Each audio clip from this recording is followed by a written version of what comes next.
Deborah Wallstrom, and she'd like to speak on the topic of the Safety Audit Committee. Good evening, board members. My name is Deborah Wallstrom at 137 Pitch Kettle Point Circle. And I'm here tonight not to pat you on the heads and say good job, because you do plenty of that yourselves. I'm here to demand that the superintendent do his job and ensure that reports such as the Safety Audit Committee report are correct and, more importantly, meet the demands of the law to better ensure the safety of all the students in the school division. By law, the School Safety Committee is to synthesize information from 5 tools. The tools are a Virginia School Safety Survey, a Division Safety Survey, a Virginia School Crisis Management Plan Review and Certification, a Virginia School Survey of Climate and Working Conditions, and School Safety Inspection Checklist. Instead, the report emphasizes school and classroom discipline. That's right, it's a discipline report based on an inappropriate use of division data. Our littles shove and push. Our high school students like to leave school without permission. Our students get into fights. Our students talk too much. Our students use curse words. Our students sometimes don't do what the teacher asked. Dealing with discipline issues is important, but discipline issues are not the job of the School Safety Audit Committee to solve.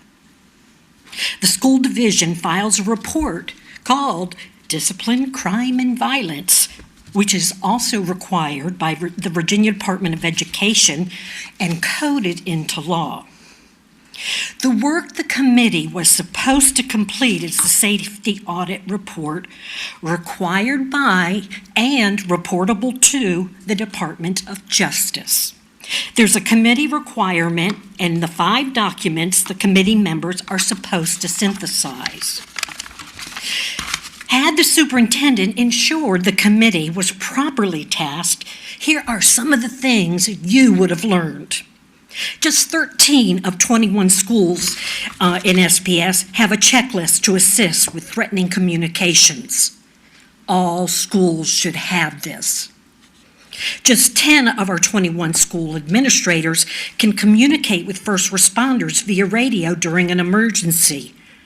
By the way, 8 administrators indicated they could not, and another 3 indicated they just didn't know. A total of 14 administrators indicated they have electronic floor plans accessible to first responders. That should be 100%, by the way. It should be all 21 schools. Only 5 schools have classrooms that can be locked from both inside and outside. 5 of 21 schools. Only one school indicated it had a web-based anonymous text or tip line. Only 17 schools indicated that first responders have access during a lockdown. These items are from the most recent school safety survey. One of the 5 components the Department of Justice requires the committee to synthesize. It's also in the code. Please do your jobs. Straighten this out and reveal what the synthesis of the 5 components show. Either you do your job, or I will step in and do your job as a citizen. I'm rather used to doing so.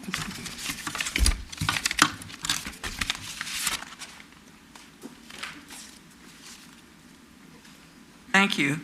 Our next speaker is Jean Swain from the Safety Audit Committee. Good evening. I'm Jeannie Swain. My address is 852 Bennett's Meadow Lane. I am a current member of the Suffolk Public Schools Safety Audit Committee. I'm here to discuss my disappointment with the committee's presentation you're going to receive later this evening. To provide background, in 2013, the Virginia Department of Criminal Justice Services Code of Virginia mandated the superintendent of each school district in Virginia establish a safety audit committee. Suffolk Public Schools established their first school safety audit committee this year, 2020-2021. When we started these committee meetings, the mission statement was not provided to all committee members, nor was it discussed at our first meeting. I emailed the chair and asked if there was a mission statement, and if so, I asked that he provide the statement to all committee members. The chair was very prompt in providing the information requested.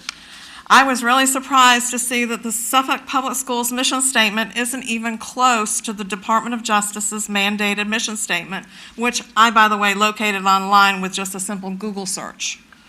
When I questioned why there was such a huge disparity between the two, the chair simply stated that we were going to use the mission statement provided by the Suffolk School Board. The committee did not discuss nor address the school safety issues as mandated by the state of Virginia. We only discussed the number of discipline problems within Suffolk Public Schools, the type of referrals, how to reduce that number of referrals, and what corrective action could be implemented in order to prevent and reduce these disciplinary problems. We also discussed the importance of student inclusion and the use of peer mentoring. While these issues are very important to the health of a school community, the mandated issues were not discussed nor addressed. At the very first meeting, we were told by the chair that the school board expected to have a report ready to be presented at tonight's June 10th meeting. Several committee members, including myself, expressed concern of our ability to adequately meet this deadline. The committee got off to a late start into the school year, and we had a large amount of data to review, analyze, and research. And many committee members felt that we would never be ready to have our report completed to meet the June 10th deadline. We were told by our chair that getting an extension, quote unquote, would not be a problem. The same concern was brought up at subsequent meetings, and we were provided the same response by the committee chair. Only 4 members attended our last May meeting. The chair had to cancel the meeting due to lack of attendance, and he stated he would reschedule that meeting in the next few days. Instead of rescheduling the meeting, he sent an email the following week to committee members informing us that he was putting together a presentation which will be presented to you all later tonight. We received his PowerPoint presentation on the next day, May 25th. The chair asked that we review the presentation and provide any changes back to him. When I emailed him and asked why he was going forward with this presentation when we had so much more work to be done, he said that he was expected to have a presentation ready for tonight's meeting. He also stated in the email that Suffolk Public Schools Superintendent required at least 2 weeks' notice to review all proposed presentations. This committee has 17 members. However, there were only about a third of these members who actually participated in the meetings. I certainly want to thank and commend those committee members who attended the meetings and participated in very informative and helpful conversations, especially after completing a full workday. Tonight's presentation, which you'll receive later tonight, in no way comes close to meeting Virginia Department of Criminal Justice's Services Code of Virginia's mandate. It feels as though the report is being presented to you all tonight so the district can check a box, although incorrectly, that the DOJ's mandate has been met. I'm telling you, the students, staff, and taxpayers of Suffolk deserve so much better than this. Thank you. Thank you. Richard Sacconi? Close enough. Thank you. It's pronounced Sacconi. My name is Rick Sacconi. Sacconi? Yes. Thank you, sir. Yeah, I hear it all the time. That's all right. I try to make sure it's the right way. So, Thank you. I Mr. appreciate it. Sacconi, I like for my name to be pronounced correctly, and I'll try my best to do yours the same way. Thank you, ma'am. Thank you. Well, anyway, thank you for this evening. My name is Rick Sacconi. I live at 4028 Michael Drive. I have 2 issues, so I'll be necessarily brief on both of those issues. The first one, textbooks in Suffolk Public Schools. Today's agenda shows 4 textbook awards are planned. And all of you know that Virginia Code as well as board policy requires an evaluation committee of students, of teachers, of citizens of interested, that the text be made available and viewable by interested citizens, and parents have an opportunity to comment and provide feedback. What was not clear to me in my surfing of the web and as things are going on, that actually happened for these texts. So I didn't see anything published on that and really know where to go to find that. So if those requirements weren't followed, then it wouldn't necessarily be appropriate to approve those texts this evening. So my request here for the board is fairly simple. I would like the board to review the procedures in place, brief them at the next board meeting if we can fit that in, and then ensure appropriate consideration for citizen comments and observations. I would also recommend we figure out a way to electronically post text so that they can be reviewed electronically and that all citizens have an opportunity to see those. And then ensure that somehow we get the word out to parents and the citizens that those awards are in consideration. My second issue is PTA. So I'm new to this. I think that obviously the most important resource this nation has are children. So I felt this is a great place to make an impact, and so that's why I'm here tonight. Ultimately, I received from a friend the Virginia School Quality Assessments, and I looked at some of our Suffolk schools, and they appear to be a little bit behind both division and at the state level, particularly in reading and writing. So I said, well, let me drill into this. Is there some way to help? So I did a little bit of research. The National Institute of Health study that I found showed that parent involvement was consistently, this is not news to you, but I'm going to reiterate it for you, consistently found to be positively associated with a child's academic performance to a higher level than those parents that are less involved. It also identified the fact that those kinds of relationships improve teacher and child relationships, and this was noted by both researchers and policymakers. So I did a little bit more study. I looked at the Rasmussen University study. They reported it's undeniable parents who are active supporters of their children's learning are giving their kids the best opportunity for educational success. They went on to quote the National PTA, to wit, the most accurate predictors of student achievement in school are not family income, social status, but the extent to which the family becomes involved in the child's education at school. So I said, well, I thought there was a PTA. I thought there was opportunity for everybody to get together. So then I started to drill into that. I found only 6 active, I could be wrong, but I found only 6 active PTA organizations in the Suffolk district. Creekside, Pioneer, Mac Ben Jr., and Oakland Elementary, Forest Glen, and JFK Middle Schools. So bottom line here is my request would be for the school board to review and report out on PTA status in the public schools, and then propose a plan if it needs improvement. If we find that it's lacking, that propose some kind of a plan to improve that parent-teacher engagement and improve opportunities for our students. Thank you. Thank you.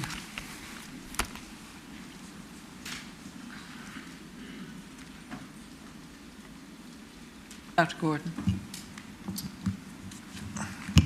All right, thank you, Madam Chair. We're going to go ahead and transition to our good news report. I'm going to call to the podium our digital media specialist, Mr. Charles Brabble, who's going to give an overview, student recognitions, Suffolk Art League scholarships, school-based mental health grant, as well as our SBS Teacher Spotlight for the month of May. And then I will conclude that section with the calendar of special events. Mr. Brabble? Sir.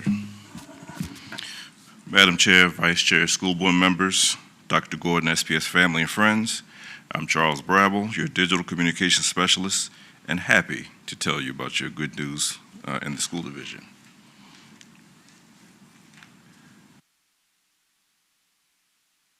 Brandon Campbell, a sophomore from Lakeland High School, is being recognized for his participation in the Governor's Summer Residential Program, the Japanese Immersion Program.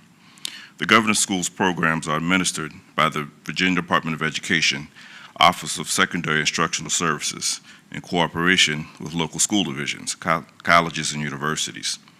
The Governor's School includes summer residential, summer regional, and academic year programs. Educational opportunities are available in science, mathematics, technology, the arts, and humanities. Evelyn Talafaro, a junior from Nansemond River, will represent SPS as a part of the Governor's Summer Program in Science, Math, and Technology. Suffolk native and Nansemond River High School graduate Breon Clemens found a need to fulfill at home. He is quoted as saying he is especially sensitive to the importance of forming lasting relationships with key players in your community. Mr. Clemens is Go Green's founder and president, and his business operates at Regional Commerce Park, distributing food to school and military campuses. He said it's a dream to come true to be able to establish a business of this magnitude that directly impacts the community. I've spent most of my childhood in. The agribusiness will take up approximately 70,000 square feet of space in building it at the industrial park. Thank you, Brian, for coming back home. And from graduate business owner to a future boss. Aubrey Freeman, Mac Ben Junior Elementary, on May 22nd, prior to turning 9, on her birthday, she collected canned foods for her community. Instead of receiving birthday gifts, she asked family and friends to donate for her drive. She said she felt very happy and was shocked that she was getting so much support. We look forward to seeing Ms. Aubrey Freeman as a future business owner. Salma Amru, junior at Nansemond River High School. As a student journalist, she wrote an article surviving the Beirut blast. She wrote, "Never has there been clearer than in 2020, in which we have lost a sense of normality and stability that we now realized we needed it until it was snatched out of our hands. This Youth Journalism International senior reporter and illustrator has a promising future. Youth Journalism International provides a free education for young people in any country who are interested in journalism, current events, and getting to know their peers across the globe. This nonprofit provides a powerful platform for young people to tell their stories. Ms. Amaru is working on a summer internship that I'm sure more of you will hear more about. The Suffolk Art League's Sharon Peacock and Chip Peacock Student Scholarship Committee announced these students will receive scholarships for the 2021-2022 school year. The total of $4,300 in scholarships to students entering grades 6 through 12, pursuing interest in the arts, whether it's performing, visual, or literacy. Thank you for the Suffolk Art League and congratulations to these students. Ayana Johnson, Nansemond River High School for dance. Miley Meadows, Colonel Fred Cherry Middle for music. Ezekiel Person, Kings Fork High School for music. Marinella Salem, Colonel Fred Cherry for middle, music. Eastern Shores, Colonel Fred Cherry Middle for music. Savannah Stevens, Nansemond River High School for music. David Yohe, Colonel Fred Cherry Middle for music and dance. And Cameron Yohe, Nansemond River High School music and dance. School-based mental health grant of $30,000, which the school division has received. This money will help increase the number of qualified school counselors, school psychologists, and school social workers in selected school divisions with demonstrated need in Virginia by targeted support and incentives to enhance their recruitment and retention efforts. The Virginia Department of Education will host a kickoff to launch the Career and Learning Center website. Project activities also include licensing policies, vacancy postings, funding support, and incentives for new candidates. May's SPS Teacher Spotlight features Ashley Marquez, Kilby Shores Elementary, Charles Hunter, John F. Kennedy Middle, Joshua Worrell, and Tijuana Napoleon, Kings Fork and Lakeland High School, Casey Clark, Kings Fork Middle, Anita Smith Freeman, Pioneer Elementary, Natalie Carakla, Elephants Fort Elementary, Renee Russell, Hill Point Elementary, and Lawrence Lee, Lakeland High School, and Maya Collins from CCAP. Congratulations to the students and staff for the fine work and efforts, and congratulations to all 2021 graduates. Dr. Gordon and board, this concludes the Good News Report for June. Thank you. Thank you, Mr. Brabble. And as you all can see from all of the Art League scholarships that we have, the overall creativity of our students is outstanding, and to have give back like what Breon was mentioned from our Mr. Brabble is just outstanding. And Aubrey Freeman asking for people to give donations for her birthday. I mean, that's what the school community is all about. I sent her a Building the Best SPS t-shirt. We were just so amazed when we read that article, and thank you so much, Mr. Brabble, for mentioning that. As we transition to the calendar of special events, it is an exciting week here in Suffolk Public Schools because Saturday is graduation day. Yes. That's right. Lakeland High School at 9 a.m., Kings Fork High School at 12:30 p.m., Nansemond River High School at 4 p.m. You must have a ticket for entry. I want to say that one more time since we keep getting calls. You must have a ticket for entry. As a reminder, those last 3 days of school, early dismissal for all students, June 16th to the 18th. Last day of school for students will be June 18th. Father's Day for all the dads out there, Sunday, June 20th. Suffolk Public Schools is going to recognize the Juneteenth holiday on June 21st. The next day will be the beginning on Tuesday of our summer hours from 8 a.m. to 5 p.m. on June 22nd. And we are also very proud to announce that Suffolk Public Schools will also host another round of COVID vaccination clinics, with this one specifically being geared for students, but parents and staff are also welcome. Lakeland High School on June 22nd from 7 a.m. to 12 noon. Kings Fork on the 23rd from 7 a.m. to 12 noon. Nansemond River High School on the 24th from 7 a.m. to 12 noon. As a reminder, all Suffolk Public Schools will be closed for the Independence Day holiday on July 1st. Our summer series, which we spoke about earlier during our school board work session, will commence on July 5th. And our next school board meeting, Madam Chair, will be July 15th with a location change. It will be at John Yates Middle School. That is the end of the calendar of special events report, Madam Chair. Thank you, thank you, thank you. At this point in time, we have we need the approval of the consent agenda. Madam Chair, I move that we approve the consent agenda.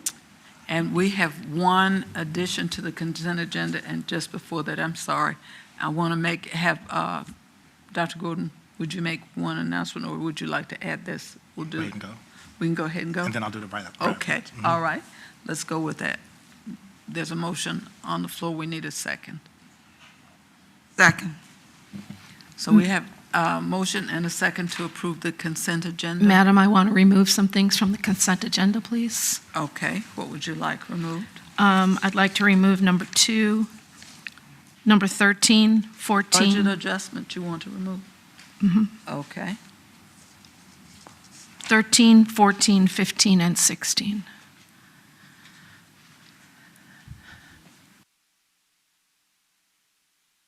okay. Number 2, number 13, 14, 15, and 16.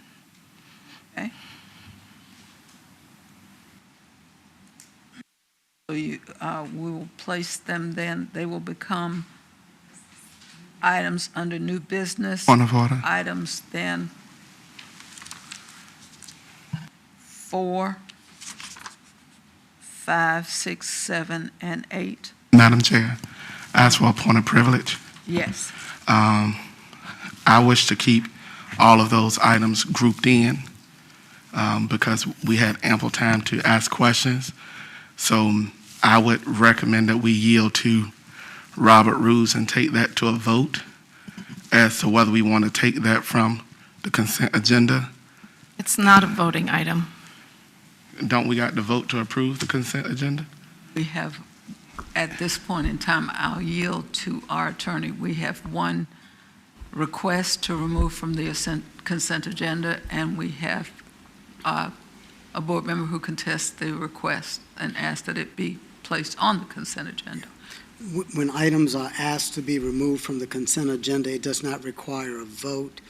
If a member wants an item removed, it has to be removed. Okay, we will remove them then, and then we will place them under new business, but we will have the opportunity at that time, Mr. Riddick, to deal with those items under new business. Okay. Okay?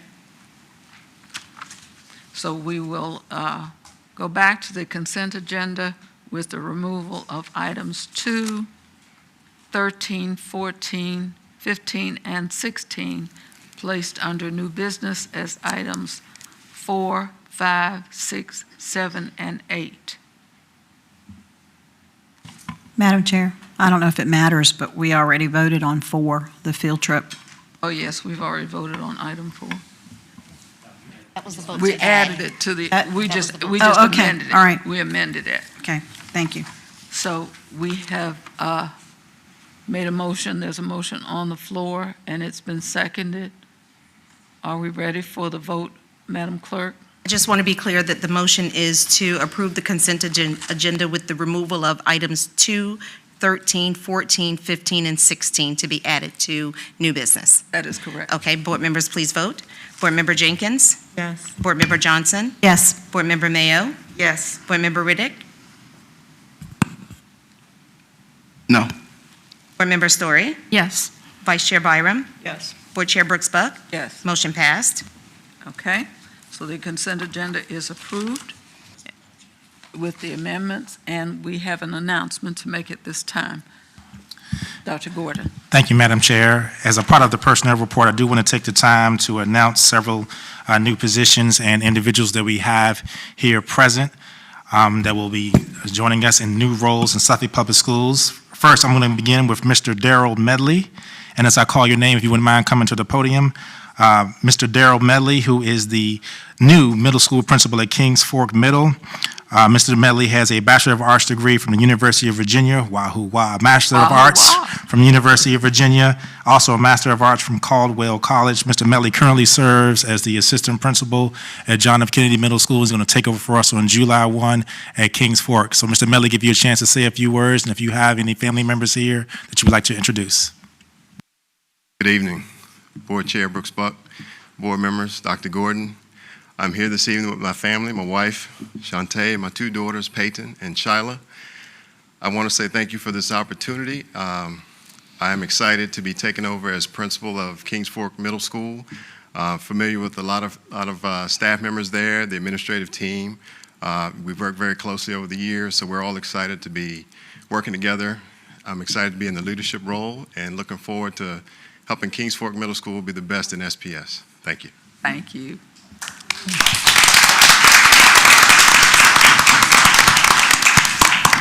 Thank you, Mr. Medley.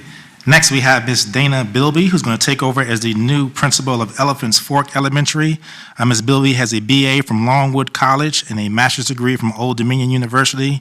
She also currently serves as the assistant principal at John F. Kennedy Middle School, and we're looking to hear some great things from her. Ms. Bilby, take the time to have a few words. Do you have any family here that you may want to introduce?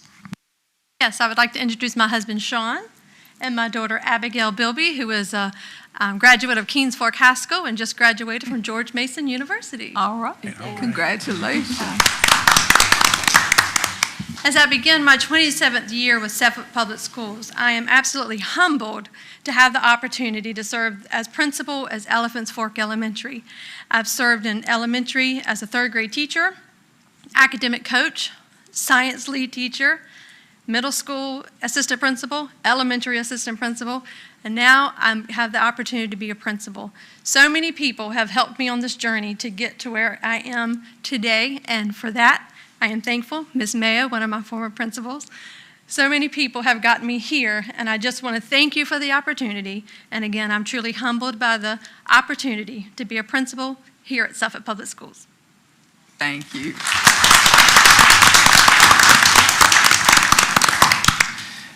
Next, we have Dr.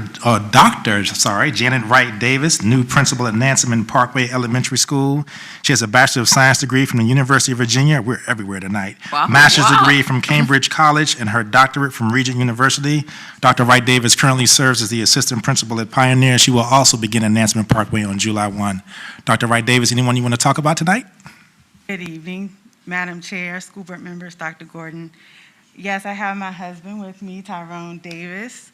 I just want to say thank you all for the opportunity. I've been in Suffolk for 3 years. I started off at Kings Fork High School. I'm now an assistant principal at Pioneer Elementary School, and I'm very excited to be working at Nansemond Parkway. I started out as a secondary teacher and administrator, and in just 2 years, I've been won over by the elementary school kids. They are wonderful to work with. I enjoy working in Suffolk, and I'm glad that you all have me here. So thank you. Thank you.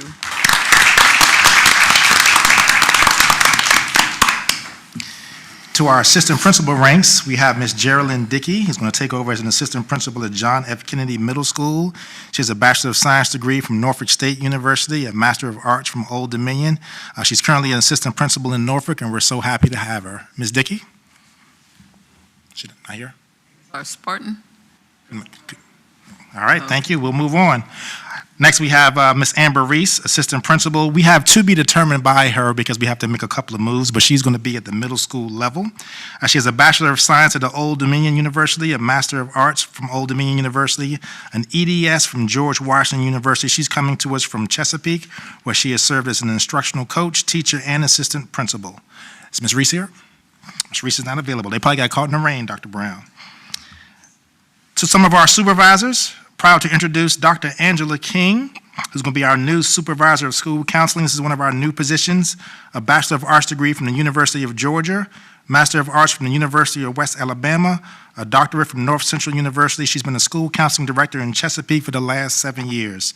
Dr. King, and yes, she is here. All right. Hi, everybody. Thank Hello. you so much for this opportunity. I'm so excited. Mr. Wendell, I remember you from Oakland Elementary because that's where I started when I first moved to Virginia. And then I went to Chesapeake, and now I feel like I'm back home. So thank you guys so much. I'm here with my good friend, Christine Wynn. She's actually my administrative assistant and insisted she come with me tonight. So she's so excited too. So thank you, everybody, for this opportunity. Thank you.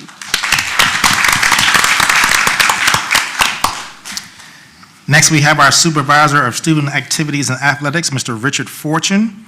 Mr. Fortune has a Bachelor of Arts from Virginia State University. He's coming to us as the now former athletic director at Hampton High School. He also has collegiate experience as a women's basketball coach at ODU, VCU, University of Central Florida, and he also has experience as a student support specialist from Caroline County Public Schools. Dr. Lee is so happy that Mr. Fortune is here to take some of the work off of him.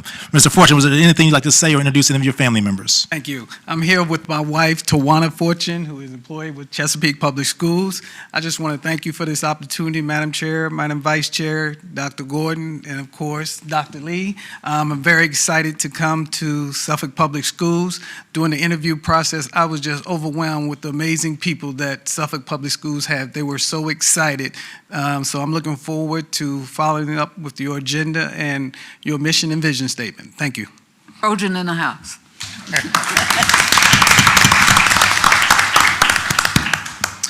Next, we have our Supervisor of Fine and Performing Arts, Dr. Jolene Neighbors. Dr. Neighbors has a Bachelor of Arts from Elon University, a Master of Arts from Regent University, and her doctorate from Regent University.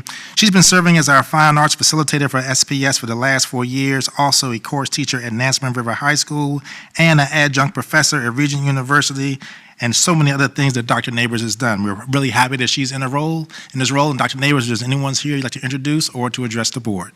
First of all, thank you, board members. I appreciate this opportunity. Dr. Gordon, Chairwoman Brooks Buck, Vice Chair Byram. I'm thankful to be, it's nice to see you again. I started out working with Ms. Byram, so it's always wonderful to see her. And I'm thrilled to have this opportunity to take Suffolk Fine and Performing Arts not to the next level, but to many, many, many levels. So I am definitely up for the challenge and looking forward to it. My family is watching from home tonight, and most importantly, my daughter, who is a Nansemond River graduate and will be graduating Sunday, summa cum laude, Phi Beta Kappa from Dartmouth. So I will be seeing you tomorrow night, my dear. So thank you again. I'm looking forward to this new role and this new challenge, and I appreciate your investment in me. Thank you. We are thrilled.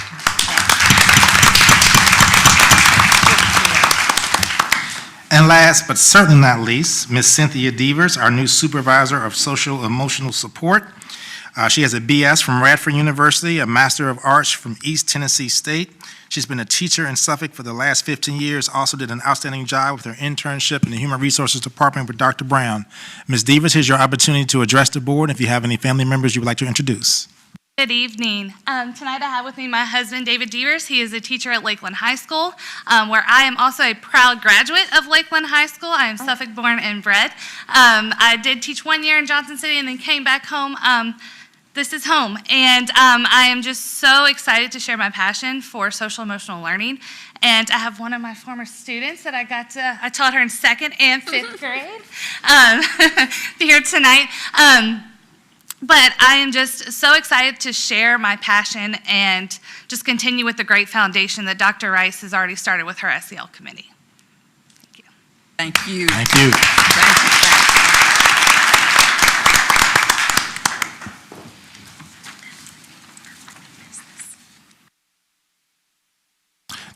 concludes the personnel report announcements, Dr. Brett. Thank you. Thank you all. We are thrilled to have you all in place. We're looking forward to a new year, and we're looking forward to so many great things this year as always. So we're just thrilled. Okay, we're ready to go. We are ready now we have no unfinished business, so we're ready now to move on to new business. And Dr. Rice, I guess, Dr. Gordon, you're going to come forward. Oh, Dr. Gordon's going to be Dr. Rice, so he's Dr. Rice / Dr. Gordon. Okay.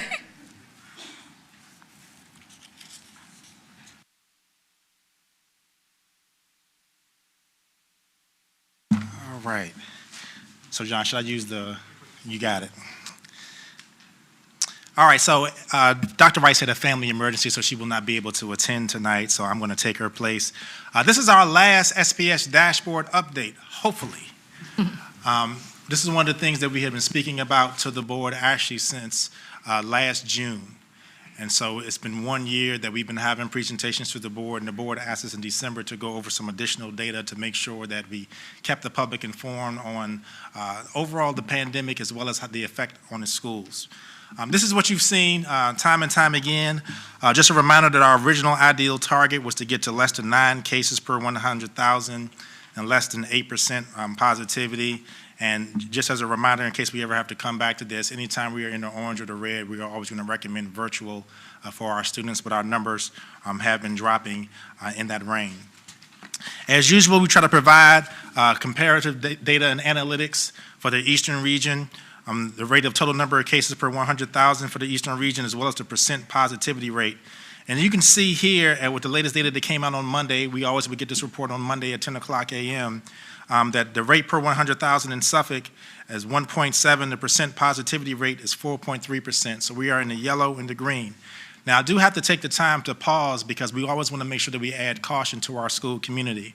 As we all know, Executive Order 79 went into effect on May 28th, which basically meant that anyone that was fully vaccinated was allowed to remove their mask really in a public setting. But as you can see, that spike that we had from May 24th to May 31st, that means that some of us weren't on the honor code.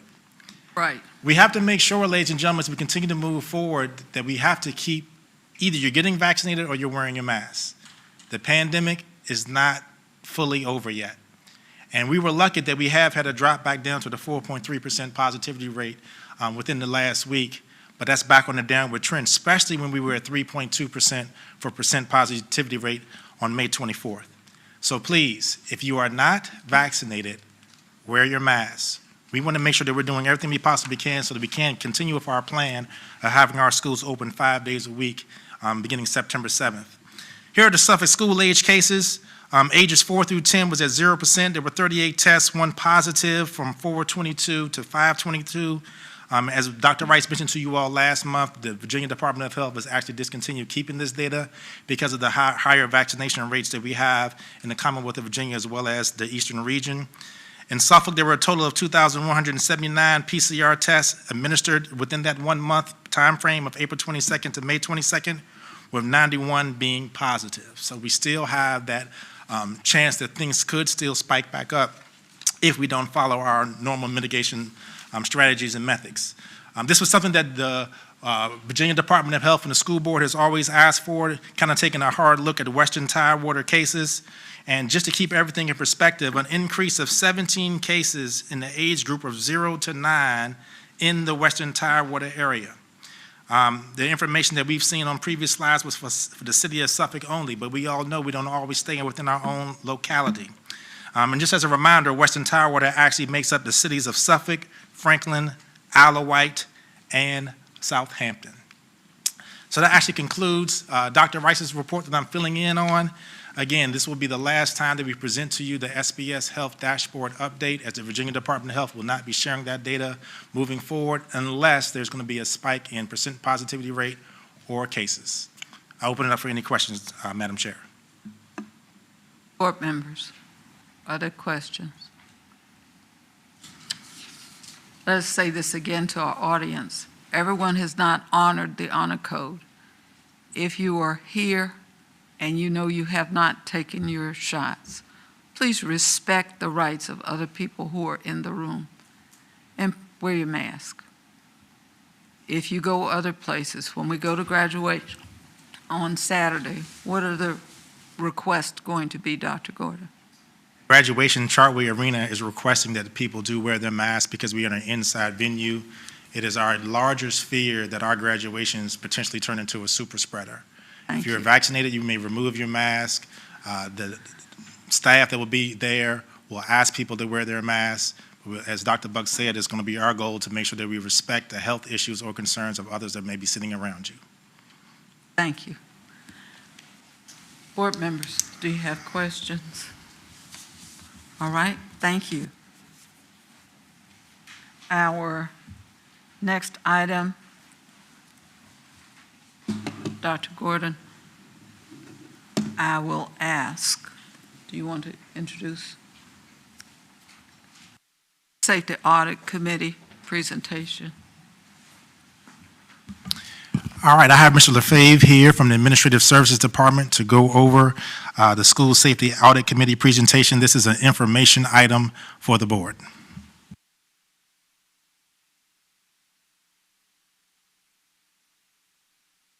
Evening, Dr. Gordon, Madam Chair, board members. I'm here tonight to go ahead and give you a review of the directive that was initially given to us from the school board. And you'll note on here that the school board directive that we were given in November was the audit committee will establish and develop solutions for physical safety concerns, including building security issues and identify and evaluate patterns of student safety concerns occurring on school property or at school-sponsored events. Solutions and responses shall include recommendations for structural adjustments, changes in school safety procedures, and revisions. And so our team decided to go ahead and stick with this. I would like to acknowledge the members of the Safety Audit Committee. And here is a list of the people that actually participated. If we have anybody in the audience, I don't know if we have anybody here today that may have participated in this committee, certainly would like them to stand at this point in time.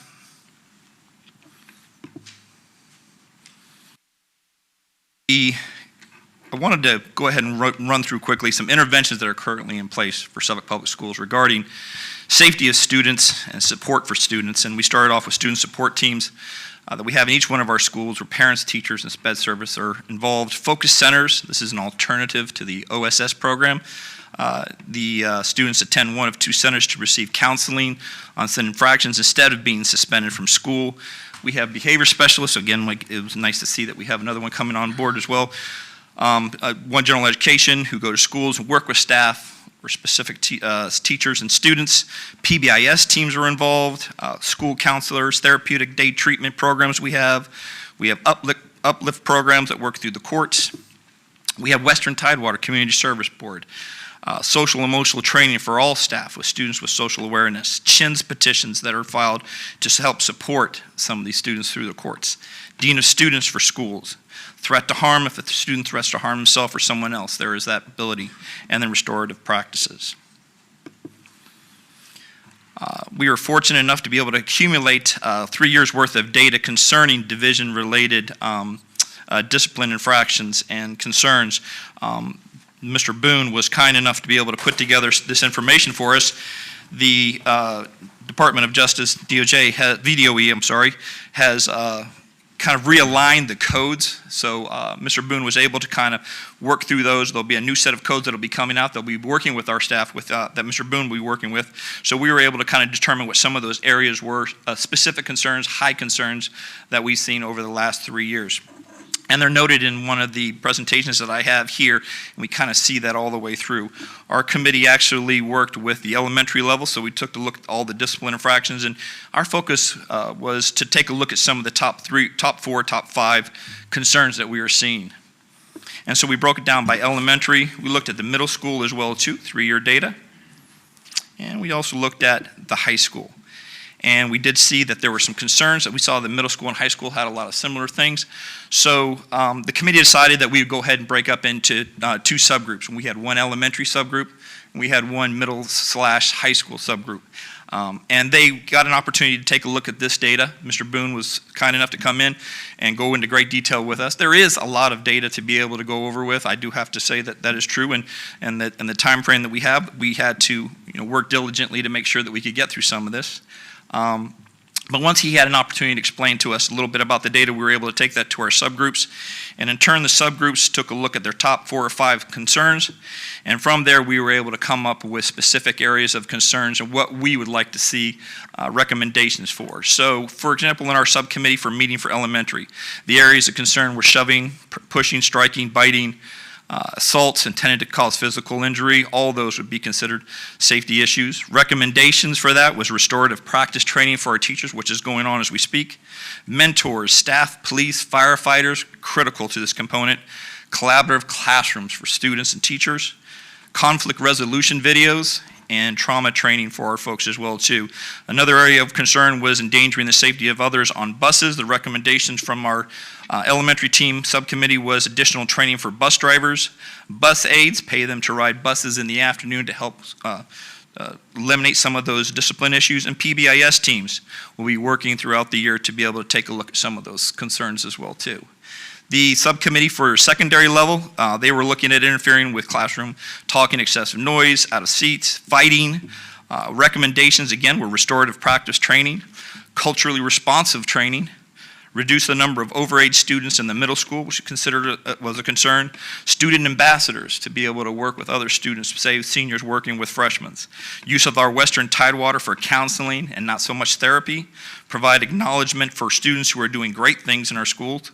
Instead of suspending a student, use the ISS and provide intervention strategies and through our focus program as well too, and using counselors and social workers to help with the counseling aspect. Areas of concern were leaving school grounds without permission, which was pretty large. So the recommendations that came from that committee was to revoke driver's permits if students opted to take their car and leave the premises without permission. SSOs can monitor those parking lots to help during class changes, and teachers and administrators need to be in the hallways during class changes to ensure that we have students who are getting to where they need to get to. The 2021-2022 Board Directive Initiative that we've been given is the School Safety Audit Committee will establish to evaluate the safety conditions in each school, to identify, if necessary, develop solutions for physical safety concerns, including building security issues, and identify and evaluate any patterns of student safety concerns of schooling on school property. At school-sponsored events, the solutions and responses shall include recommendations for structural adjustments, changes in school safety procedures, and revisions. Okay. Now, Mr. Lefebvre. Yes, ma'am. The Safety Audit Committee, the policy for the Safety Audit Committee, because this comes from that. Yes, ma'am. The policy was established actually as a part of the subcommittee when we established a policy for this subcommittee through the Policy Review Committee. And I believe Mrs. Story and I were the 2 members of the Policy Review Committee. Is that correct? With Mr. Waller, when we established the grounds for this.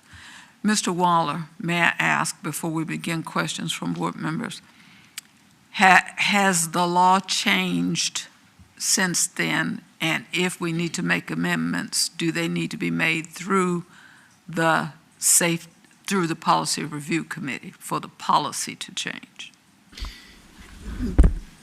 The charge that has been given to the Safety Audit Committee is the exact same definition of a safety audit that is in the Code of Virginia, 22.1-279. And if you notice what Mr. Lefebvre made reference to this evening, it talks about physical improvements and structural changes. So the charge is not limited to student behaviors. Right. It's much broader than that. And that charge is consistent with the language found in the code. Thank you. Board members, do you have questions at this time? And what I'm going to ask you to do so that everyone will have questions, will have the opportunity for questions, I'm going to ask you, we'll follow Robert's rules. You'll have 2 opportunities for 2 questions in 10 minutes. Board Member Story. Mr. Waller, I think we changed this policy back in March. I think the language, we already worked on this. If I remember right, it was changed to include or match more of the directives. Because I remember Dr. Brooks-Buck asked you, do we have to change this? And you said, yes, it's in the law. I think we did some changing on it. Am I remembering correctly? We did change it, and what you're looking at now is the change. Is the change. That is the change. Okay, so there is much more to the instructions for the Safety Audit Committee than just that, correct? No, that is it. And that is much broader than just student discipline issues. Right, but there are more directives than just that for the Safety Audit Committee. No, it's not. That is the definition of a safety audit in the Code of Virginia. That is the definition. If you look at 22.1-279.8, if you look at the definition of a safety audit, that's what you'll find.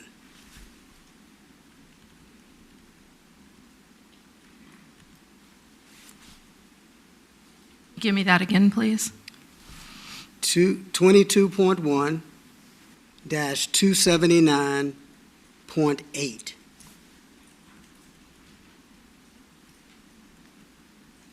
And it's the definition of a school safety audit.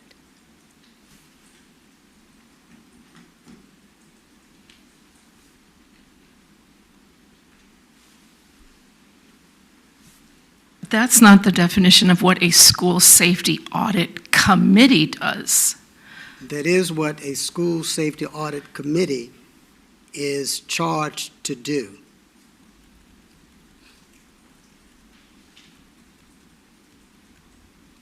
We've had this discussion before, so I'll just go on. We'll have to have this discussion again at some point because it definitely makes reference to the Virginia Department of Justice and what they require of a school safety audit committee. So I don't know where that fits into all of this, but that Department of Justice initiative that was initiated in 2013 makes reference to what the school safety audit committee is required to do.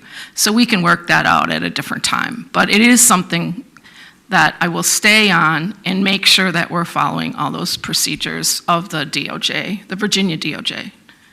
But for now, Madam Chair, I yield to you. Madam Chair, if I could make one other comment. Yes, please. And that is, I think we're confusing apples and oranges. There are certain forms that are required to be completed as part of a school safety audit. And some of those forms include, and I can just run through what they are, like the school crisis plan, the emergency management plan, the medical emergency response plan. All of that is part of the school safety audit, but they're part of the forms that make up the audit. It is not the audit. The audit is that. Right. The forms are those other things. And so we're sort of confusing apples and oranges. Madam Chair. And we do have many of those things in place, as we've discussed that already. Are there any other board members who have questions? Madam Chair, well, first of all, I'd say the emergency management plan, that comes through the fire marshal's office, the police, all of those pieces of public safety. And that is done.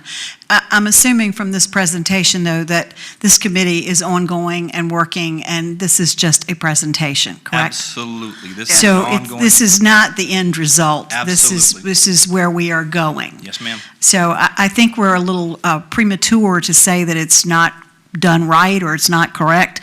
And I know the other plans you're talking about, I know from the city side that they are in place.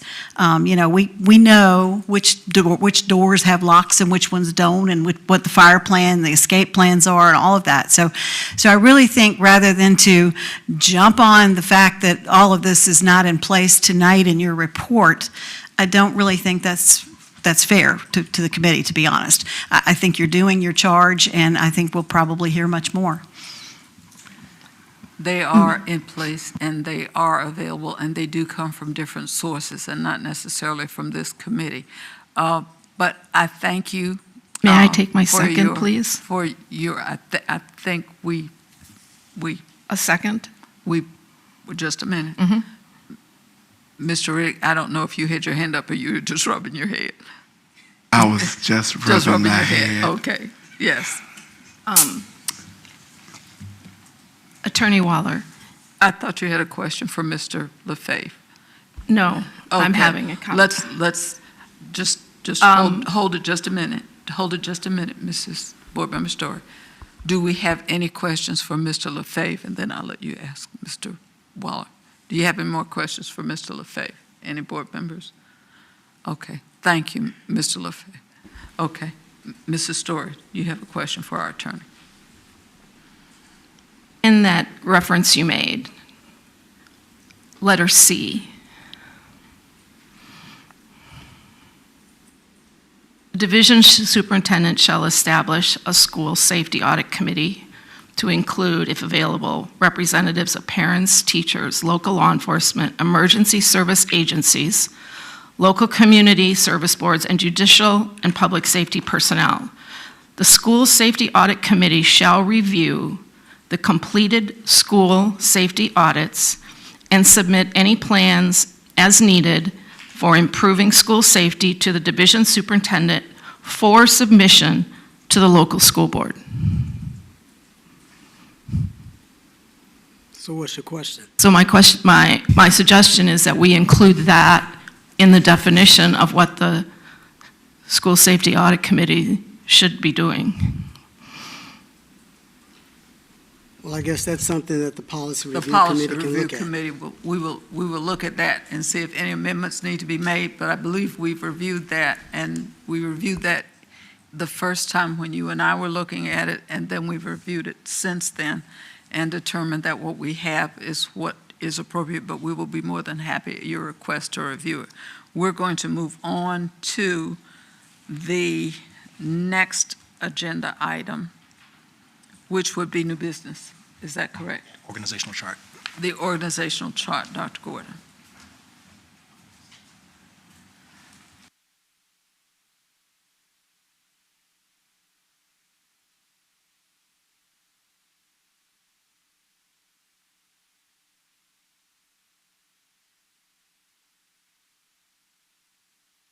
All right, thank you, Madam Chair. It is custom and is actually part of our policy that anytime we have changes to our organizational chart, that I am to present this to the board as an action item. This is why on your agenda it states info/action. You met several of our individuals that are actually a part of our new central office. These positions were the positions, if you all remember, that I actually wanted to add to our budget and to our school administrative office last year, but we couldn't do it because we weren't appropriated all of the money that we needed. So again, thank you to City Council, the Mayor, City Manager Al Moore for allowing us and fully funding Suffolk Public Schools' budget. Just to reiterate, we have added 2 positions to the Teaching and Learning Department. Supervisor of Fine and Performing Arts, you all met Dr. Neighbors, you already knew her. She actually had been serving in that role as a facilitator for the last 4 years, but this was an upgrade as we wanted to make sure that we actually had a supervisor that was responsible for all of our subject areas. The same thing for Supervisor of Health and PE and Employee Wellness.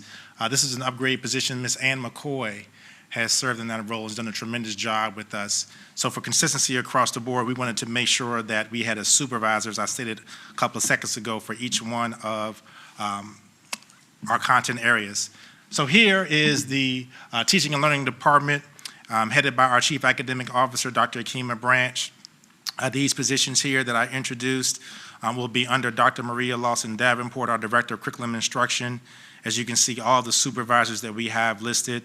It's going to be our plan to continue to make sure that based on the needs that we're seeing from our instructional data, that we continue to find additional supports that we can have for our schools.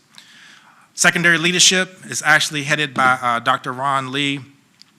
The one position that we have added under that was Mr. Fortune, who's going to be in charge of our athletics and activities.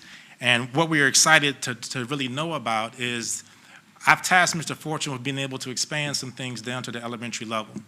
One of the things that we asked our directors of student activities to do last year was to take over clubs. This is the reason why I changed their title from athletic directors to directors of student activities, because I want to try to do whatever we can to keep our students involved in school, creating new charters for clubs and activities.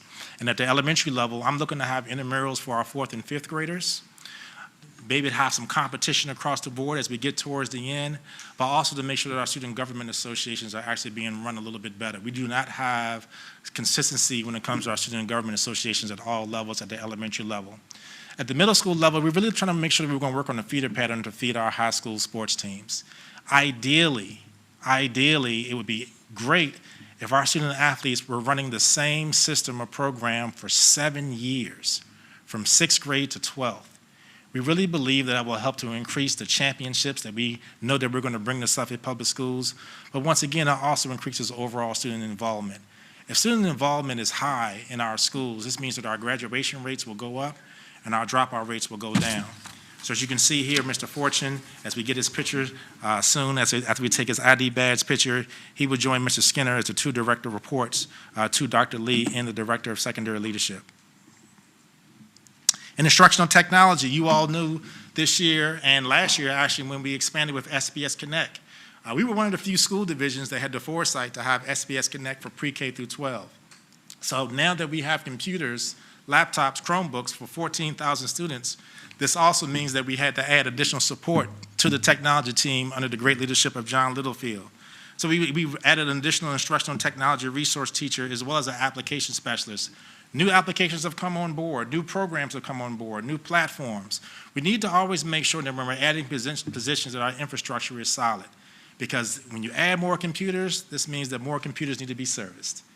When we add more programs, we need to make sure that we have experts in the field continuing to follow our train-the-trainer model, which will allow us to have better support for our teachers.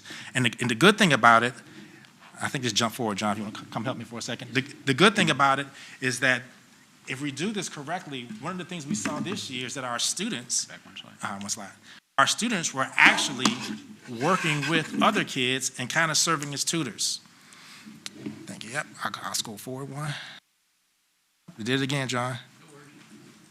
This is why I need to have that other people. How about I do that? Yeah, I'm gonna use both.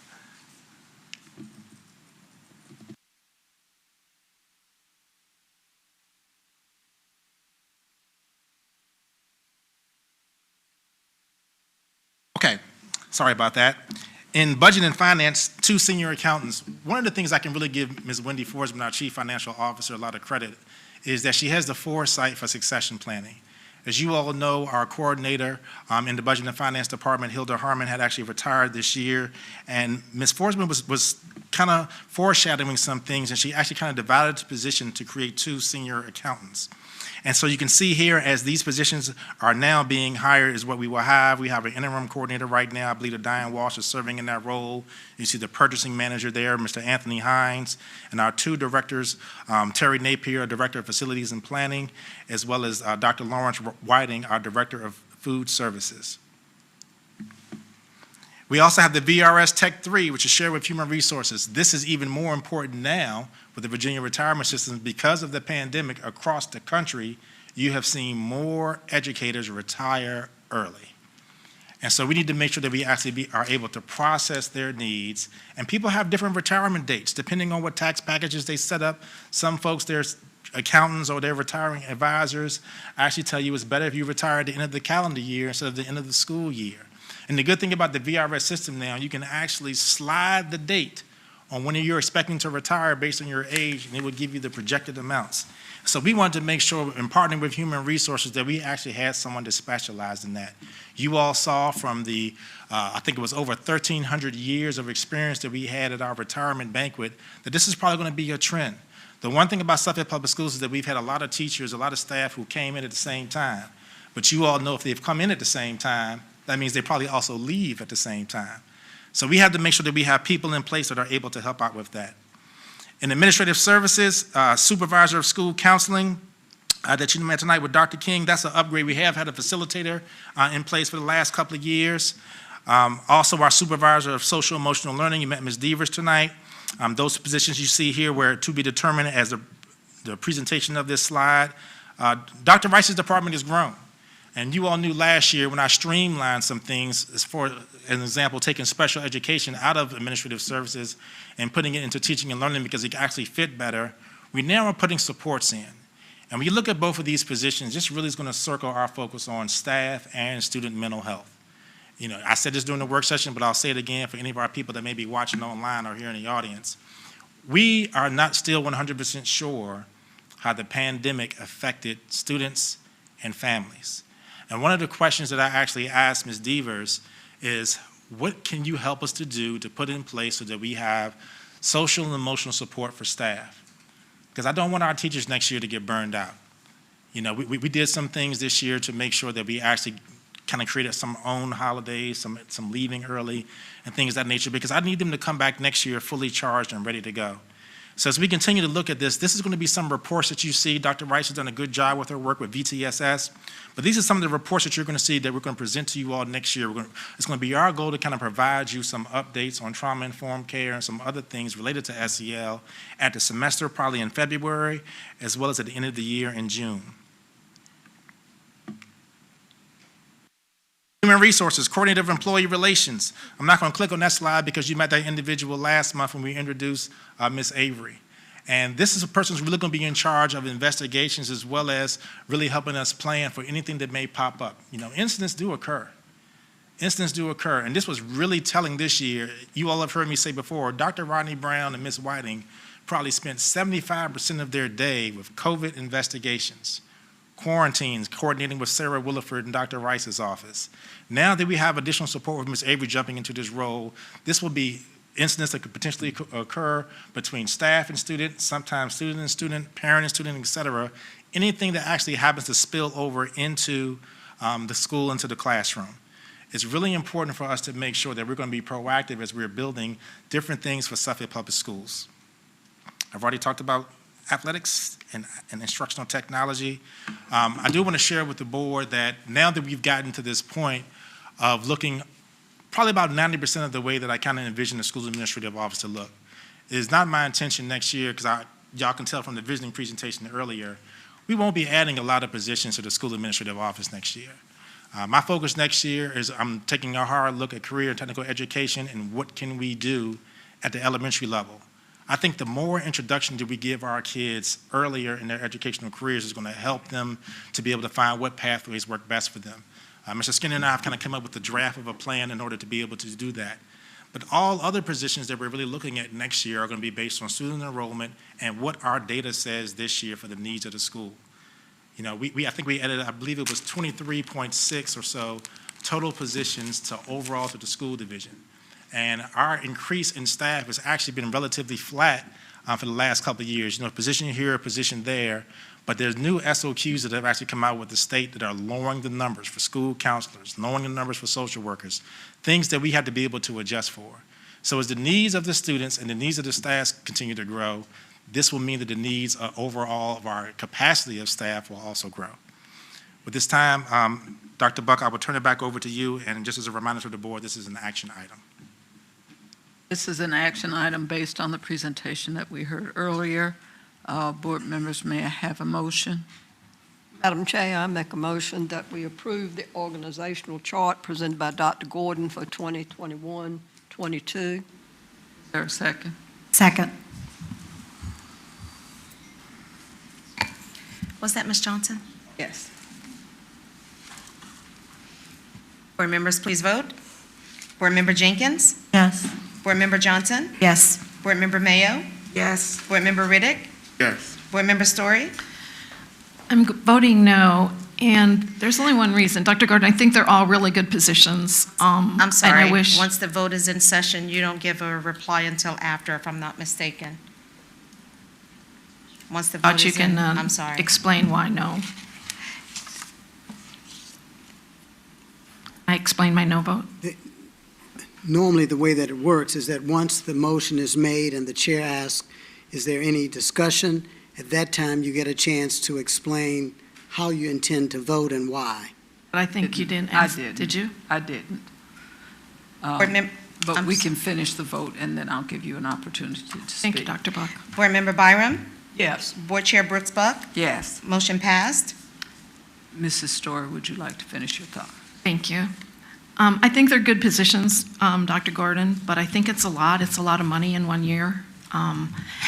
And I know we have a lot of extra money this year, but if that money doesn't, these are positions that involve insurance, and that many positions going forward, we just don't know that we're always going to have those funds. They're expensive positions to add staff. It's not like a one item. And I didn't see any money amounts with any of this. I wish I could have seen what the extra added cost is, and so that the citizens could have seen, all these positions to SAO, even though they're good and look justified, but what's the added cost and where is it all coming from? And it seems like we have bumped up people and added more positions than were budgeted. So I'm just uncertain, and it's not like I disagree with your positions that you're adding, but I think the money is not clear, the finances are not clear of where this extra money is coming from, and long-term, how are we going to sustain this? Because positions are expensive, especially positions downtown. So for that reason, I voted no. I hope you understand.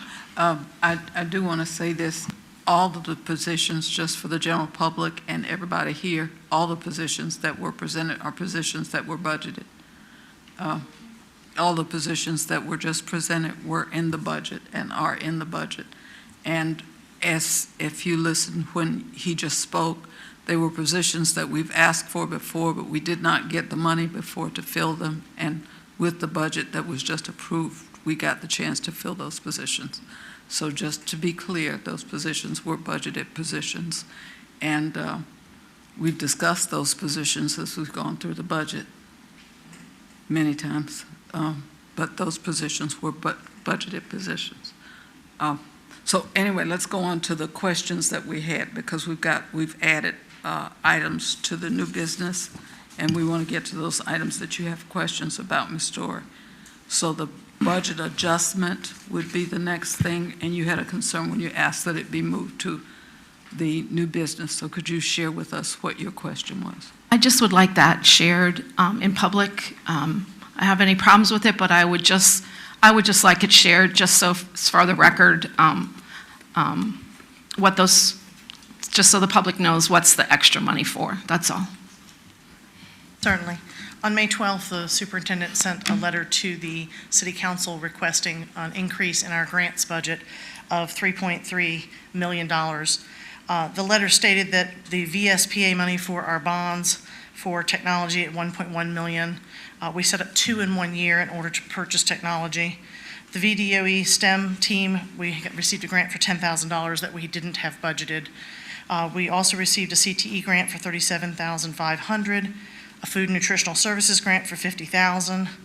Title IV, we received 2 separate grants, one for $142,331, another for $99,066, and a Title III grant for $16,900. The remainder of that money, about $1.8 million, is for CARES Act 2. If you remember when we presented CARES Act 2 to you, I told you that we would have some money that would come out of current year. Well, that money has now been approved by the state, and we have already begun spending it, that we will have it spent by June 30th. So therefore, I have to have the authority to put that money in the budget. So that's why it was sent to the city council approved it, and then we come to you tonight to ask you to approve us increasing the budget for the grants from the $17.9 million by $3.3 million. Thank you.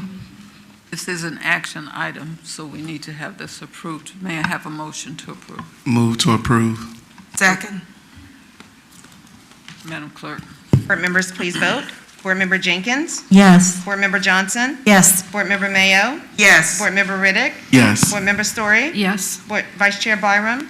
Yes. Board Chair Brooks Buck? Yes. Motion passed. Okay, items 5, 6, 7, and 8, I believe, are all regarding textbooks. Is that correct? 13, 14, 15, and 13. 16, yes. Well, they are 5, 6, 7, and 8 under new business. Okay, thank you. So my question is, did we have a public display time where the public could view the textbooks? Were they online? Were they, did the public know that we were going to have these textbooks adopted? I'm going to call to the podium to address Board Member Story's question, Mr. Anthony Hines, our purchasing manager, who will go over the process and the overall selection of this. Mr. Hines?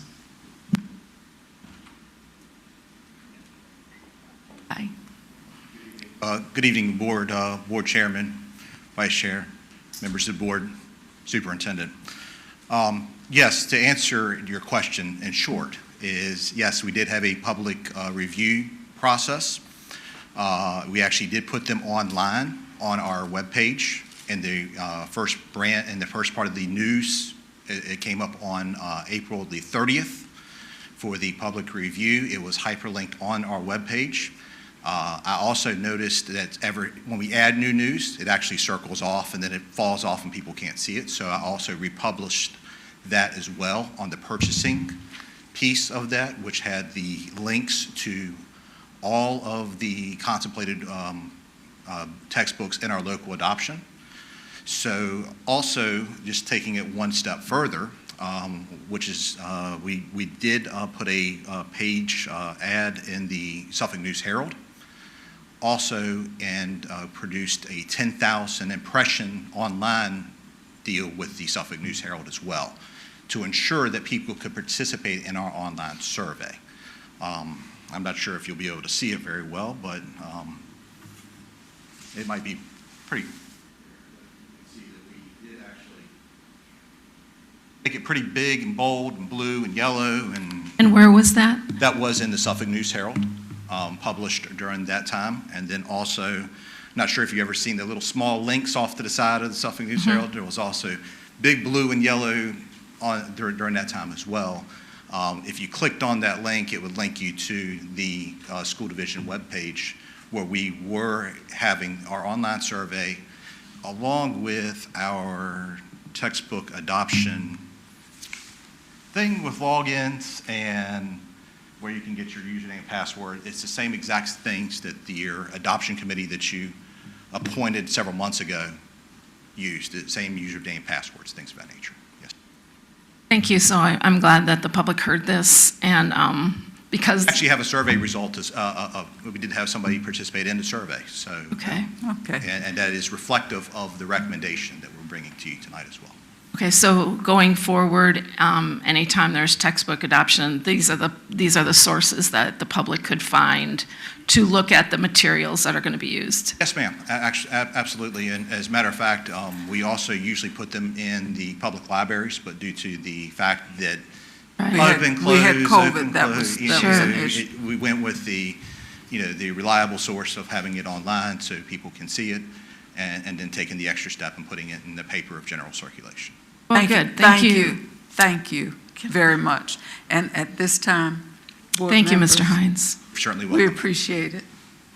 At this time, board members, do you or anyone else have any questions? Thank you.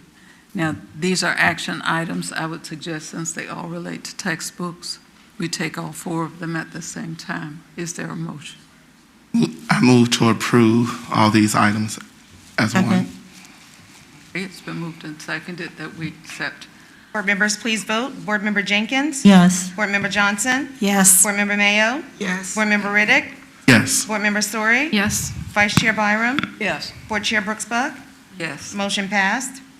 Thank you so much, board members.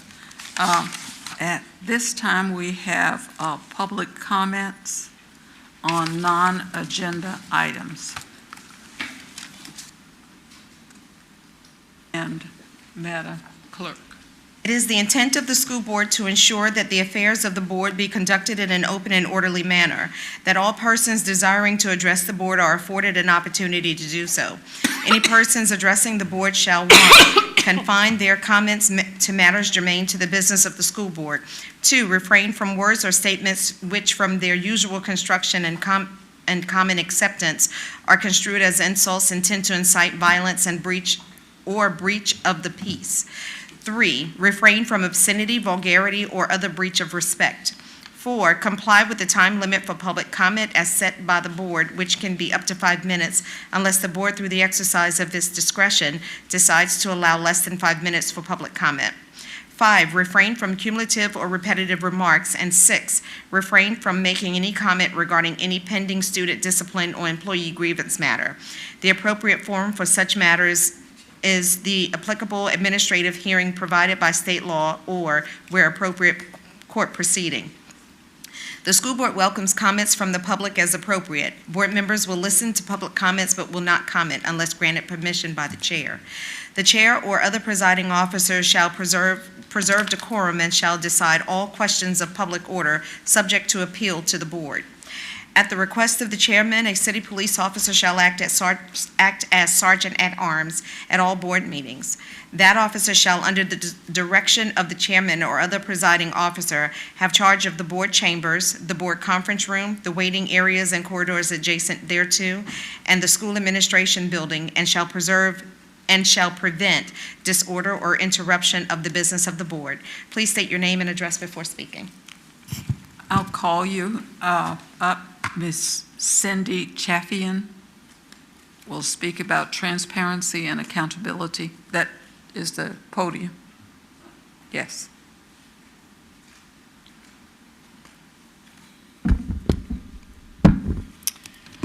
My name is Cindy Chaffian, and I have had 5 children go through Suffolk Public Schools. My youngest will be graduating on Saturday. And I stand here as a citizen of Suffolk and take responsibility for never having been at a school board meeting before. And it is that reason, I believe, that we are where we are. Perhaps you're unaware of the lack of faith that the citizens of Suffolk have with this body. The inconsistency and lack of transparency is overwhelmingly obvious.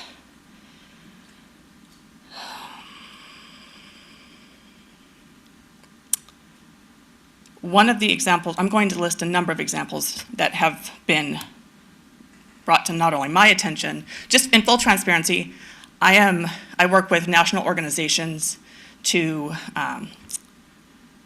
keep transparency and accountability in schools. So I just want to make sure that you guys understand that I'm here as a parent, but I also work on this on a national level. So this is something that is very close to what I do every day. We have seen personal and professional attacks on one of the only members of this body who demand transparency and accountability. We've seen waste of Suffolk citizens' money on frivolous lawsuits to hide corruption and duplicity. We've seen the school board vote to not allow our juniors and seniors a prom with their classmates, yet there is somebody on this board who is having a private prom. That is a complete lack of or conflict of interest.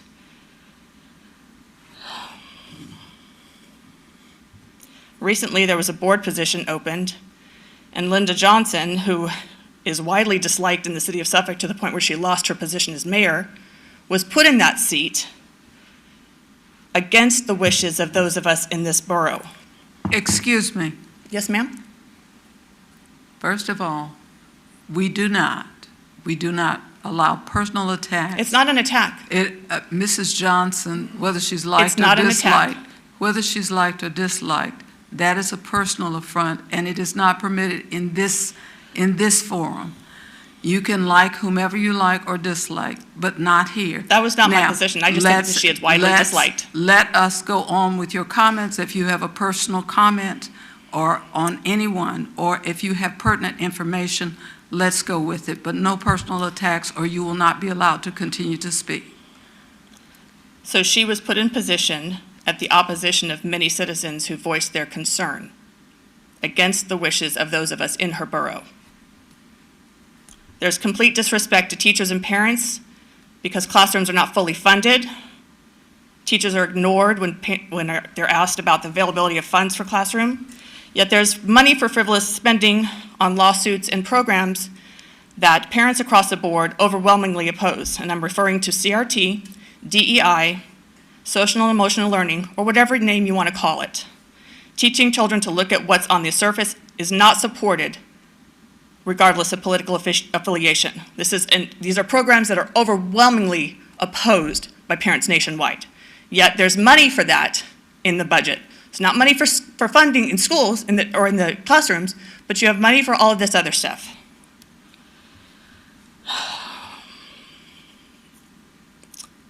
With regards to those programs that we're talking about, which are clearly being implemented, Suffolk Public Schools should be places of education and not re-education camps for these Marxist agendas. And that's what they are. I'm not going to play games, I'm not going to mince words. We all know what they are. You all know what they are. If you say you don't, you're not being honest with the public. And I'm just letting you know that we know what they are. And we're not going to allow this to happen in our schools. Our children deserve better. The citizens, parents, and taxpayers of Suffolk see all of this. And I'm not alone when I say that we may have allowed it to get to this point, but I'm here and I'm not alone. I may be alone tonight, but I can promise you that I will not be alone the next time I come to one of these meetings, that we will make sure that this does not continue. We will demand accountability. We will demand transparency. You're happy that you got a budget passed, even though you know that there were issues with the budget. We didn't get the transparency that we demanded. You just passed it because you have something up here now where you're bullying people into doing it. We're not going to stand by and allow that to happen anymore. It's not going to happen. So that's really all I have to say. There was no personal attack. It's simply the facts. This is what's happening. This is what's happening in the city and in the school boards, in the schools, and we're not putting up with it anymore. So have a great summer. We will be back at every school board meeting until those that have been operating with no accountability are replaced and faith has been restored in the most important decision-making body in the city. This is the one that makes the decisions on what our children learn, and these shape and mold the future. And we will be watching every single thing. I'm sorry, your time has expired. That's fine, I'm done. But I will be back.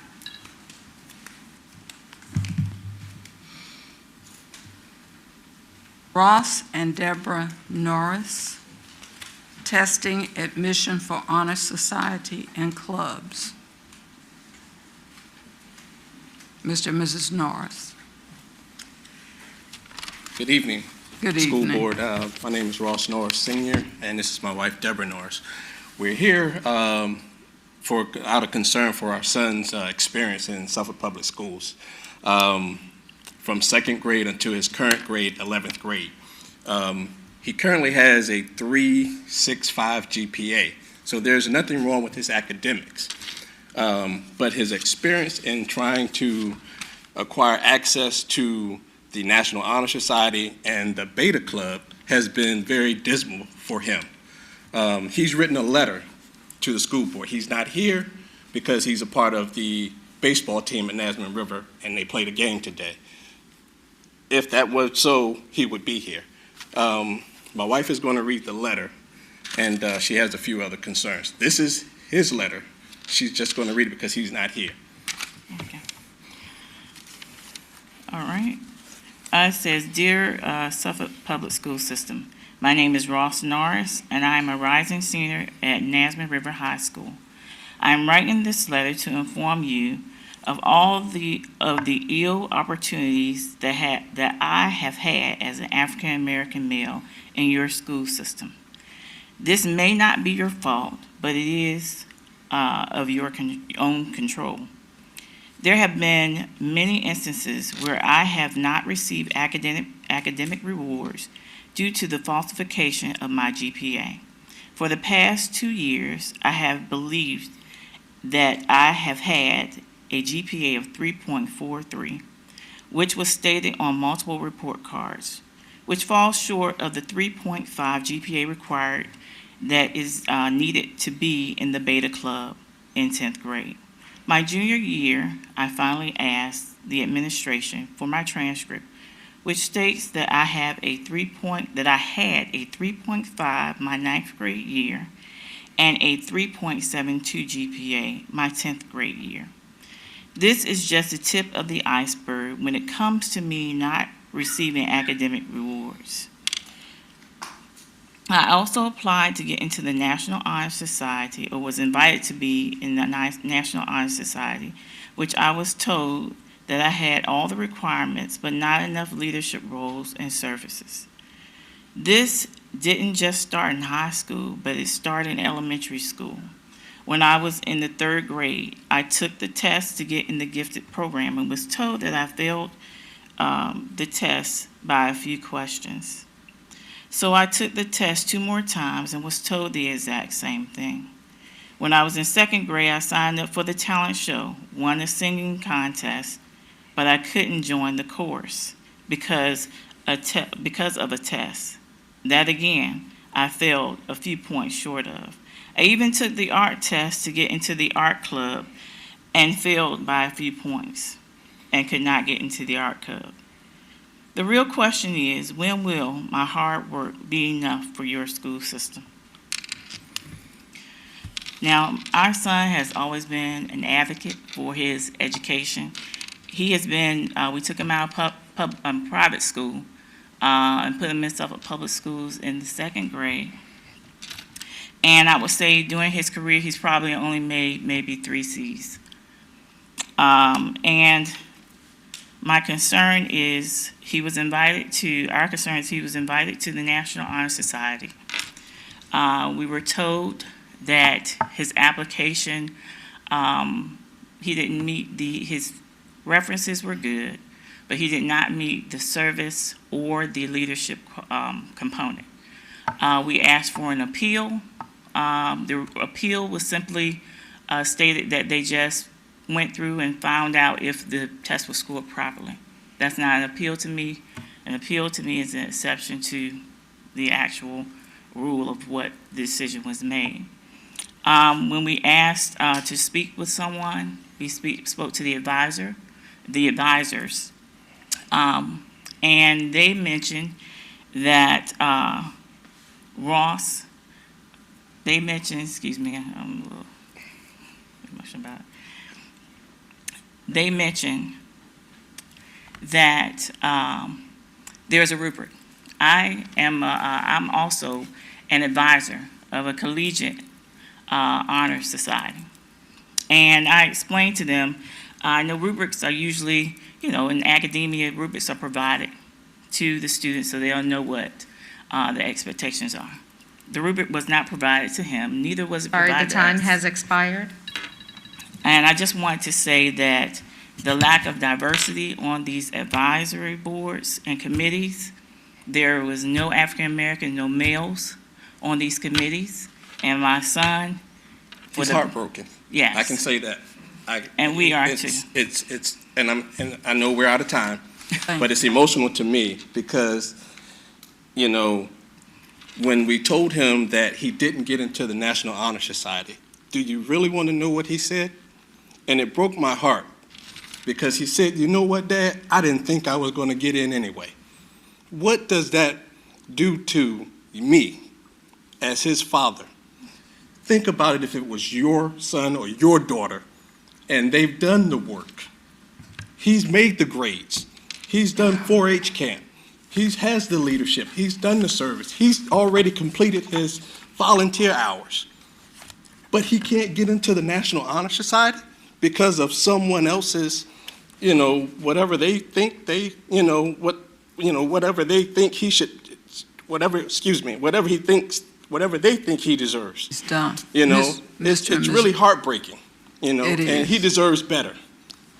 And we expect better. Mr. and Mrs. Norris, I'm sorry, but your time is up. Thank you for listening. Where's your son in school? Nasman River High School. My number's available, okay? I'll speak with you. Thank you. Thank you. Thank you.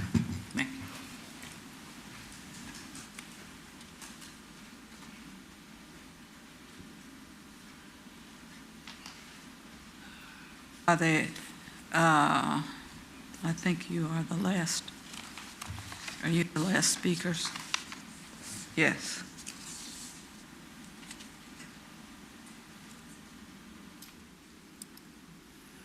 I want to read a statement before the board comments. This is not my statement from the Nansemond Borough, but a statement that I need to read. Oftentimes we get a lot of accusations that are inappropriate, incorrect, and a result of people being misinformed. So let me make this very clear. This is a statement from me as chair of the school board representing the school board. The Suffolk High School's citywide prom of 2021, scheduled for July 16th, 2021 at the Suffolk Cultural Arts Center and hosted by Straighten Up and Fly Right, is not a school-sanctioned activity. It is not supported, endorsed, or sanctioned by the Suffolk City School Board or Suffolk Public Schools. Neither Suffolk Public Schools nor the Suffolk School Board will be responsible or liable for any injuries and/or damages of any kind, nature, and/or description suffered by anyone while attending and/or participating in this event. It is a private event sponsored by a private nonprofit business of which we have no connection. Thank you to anyone who needs that information. Now, board members, it's time for your comments, okay? Madam Chair. Yes. I would recommend that at this time, I want to make a motion that we limit our comments, board comments this evening to 5 minutes. Second. Okay, board comments, Madam Clerk.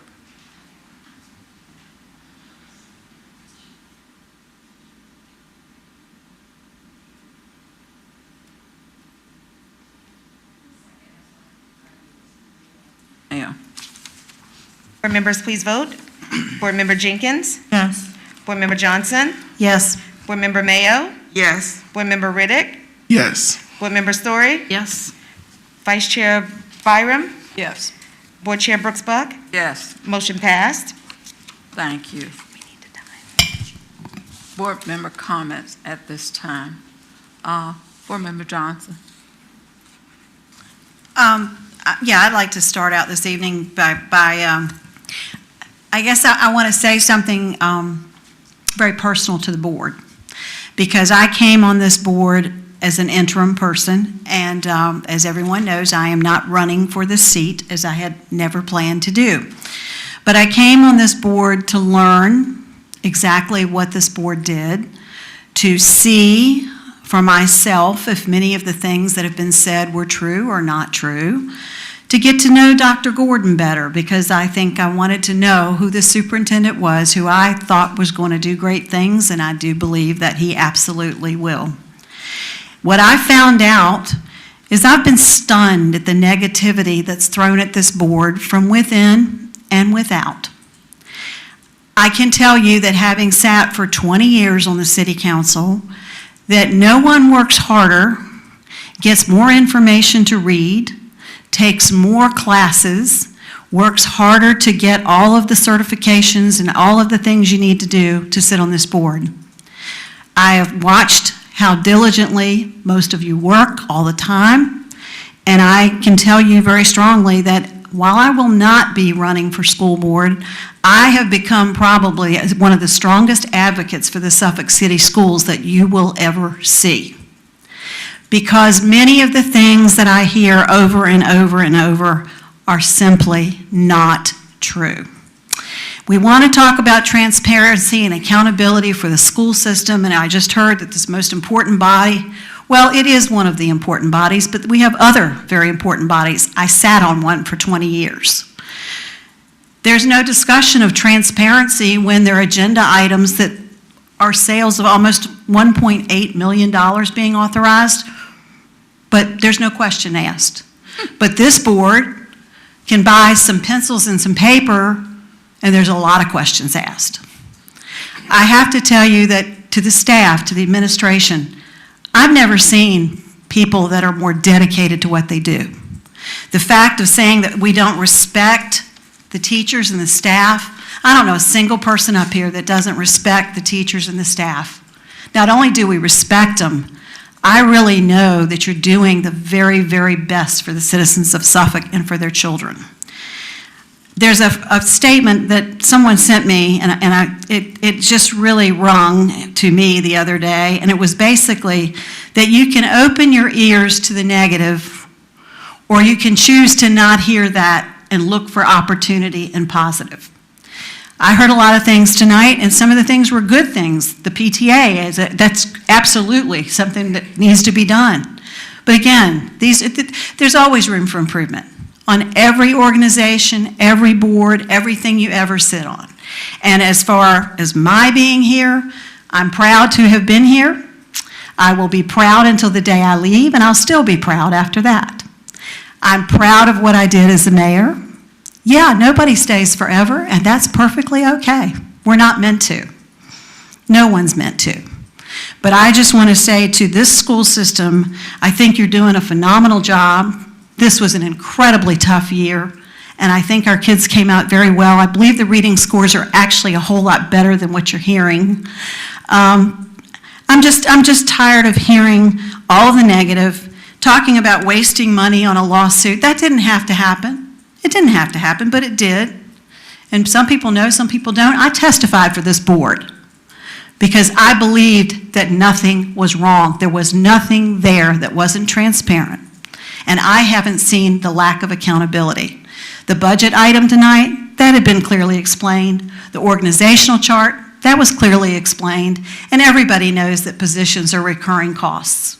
It's true of government all the way through from top to bottom. So when you put a position in, of course you will continue it. But you're growing an organization, you're building better schools for our children every single day. The programs are amazing, and they're getting more amazing each day. So I'm proud, and you know, I'm okay with people having opinions of me. Everybody has opinions. But I'm not okay with government being run by Facebook and people just wanting to talk about other people in an ugly fashion. Now, I'm going to continue to speak because I'm a citizen of Suffolk, and I can speak. And you know, part of the freedom of having politics in your rearview mirror, you can say what you want, when you want, where you want. So with that, I'll close. Thank you. Thank you very much. Mrs. Jenkins. Thank you, Madam Chair. As always, first I want to just thank Dr. Gordon and your staff, your team, for a job well done. You have a right to pat yourself on the back because there has been a lot of school systems that didn't do as well as we did. And like Dr. Gordon said, we are the first at many things that other school systems look at us as a model. So I appreciate you all for everything that you do, your long hours, being away from your family. I appreciate it. And it is sad that, for Mayor Johnson, that some people just spend all of their time that God gives them to figure out the negative of other people. No, we don't get it all right. No one does. And if these people think that they get it all right, that's their first mistake right there. So I just want to thank everyone for a great school year. And we have greater things to do. We're just going to continue to move forward. Dr. Gordon, you gave us a plan when we interviewed you, and you're sticking to your plan. Even though somebody may throw a curveball at you, you just duck and you keep on going. And I appreciate that. I attended a lot of award ceremonies in the past week, 2 weeks. Scholarships are coming in for our students. Our students are doing well. We have some that didn't do well, and that's expected, but we're not going to leave them to the side. We're going to pick them up and we're going to help them get to where they need to be, because that's what Suffolk Public Schools team does.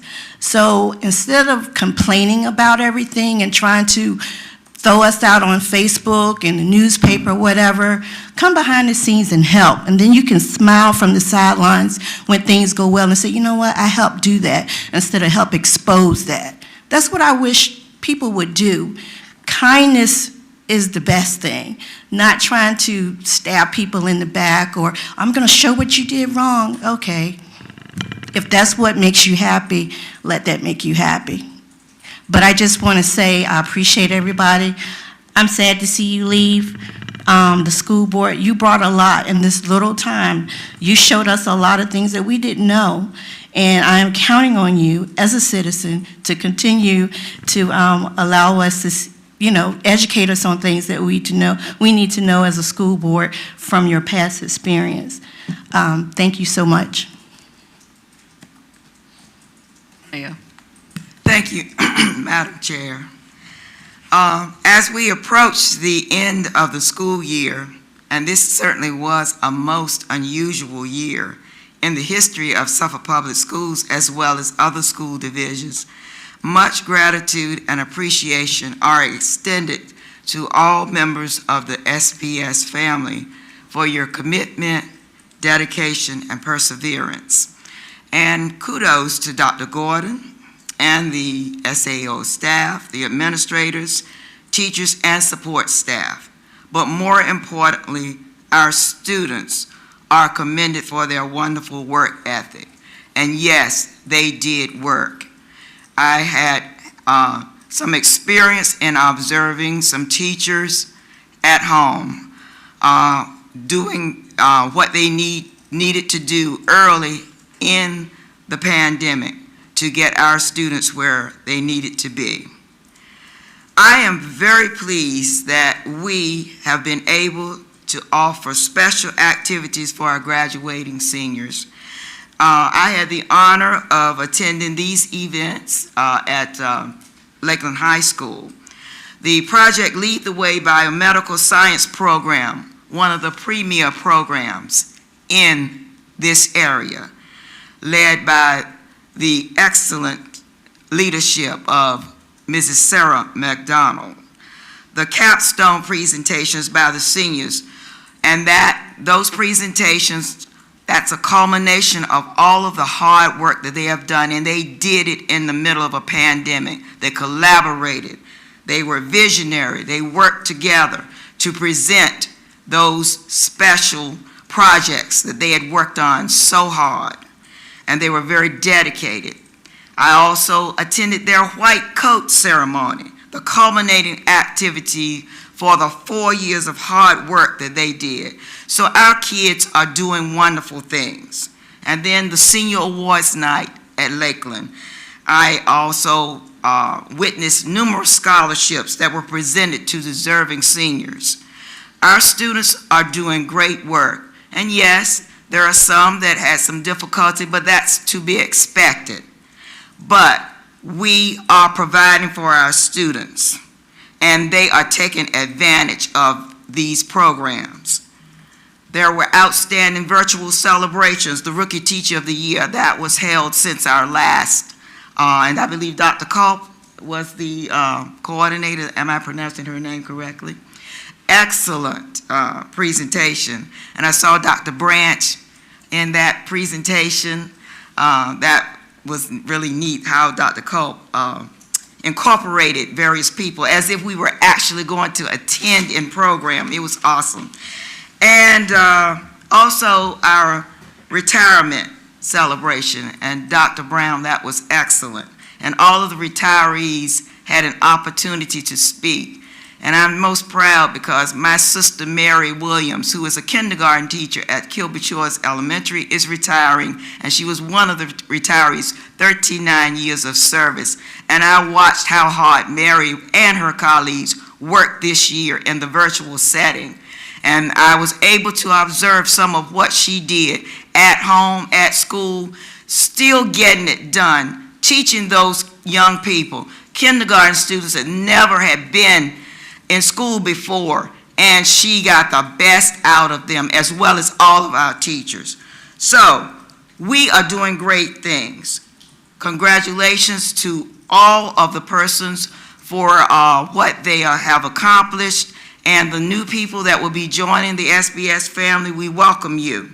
The future is certainly bright for Suffolk Public Schools as we move forward, as we build the best SPS. Thank you, Madam Chair. Mrs. Storr. Yes, I appreciated observing the Suffolk Education Foundation, one of their grants that they awarded last year. It was fun to see the classroom at Florence Bowser and the kids making ice cream and pizza, and that was pretty fun. I appreciate always that this board pays for conferences that we go to. I attended the legal conference, and I've attended a lot of them, of course, over the 3 years so far, and we'll attend more, and I just appreciate that it's paid for. I think that's outstanding by our board that we do that. I look forward to graduations, the 3 of them. I think that's always a highlight of every student's career, that they, lots of family, lots of fun. I'm glad that we were able to put it in an area where we can offer more tickets, and I think that's very good. And I wish everyone a good evening. Thank you. Mr. Riddick? Well, I'm about to start my timer.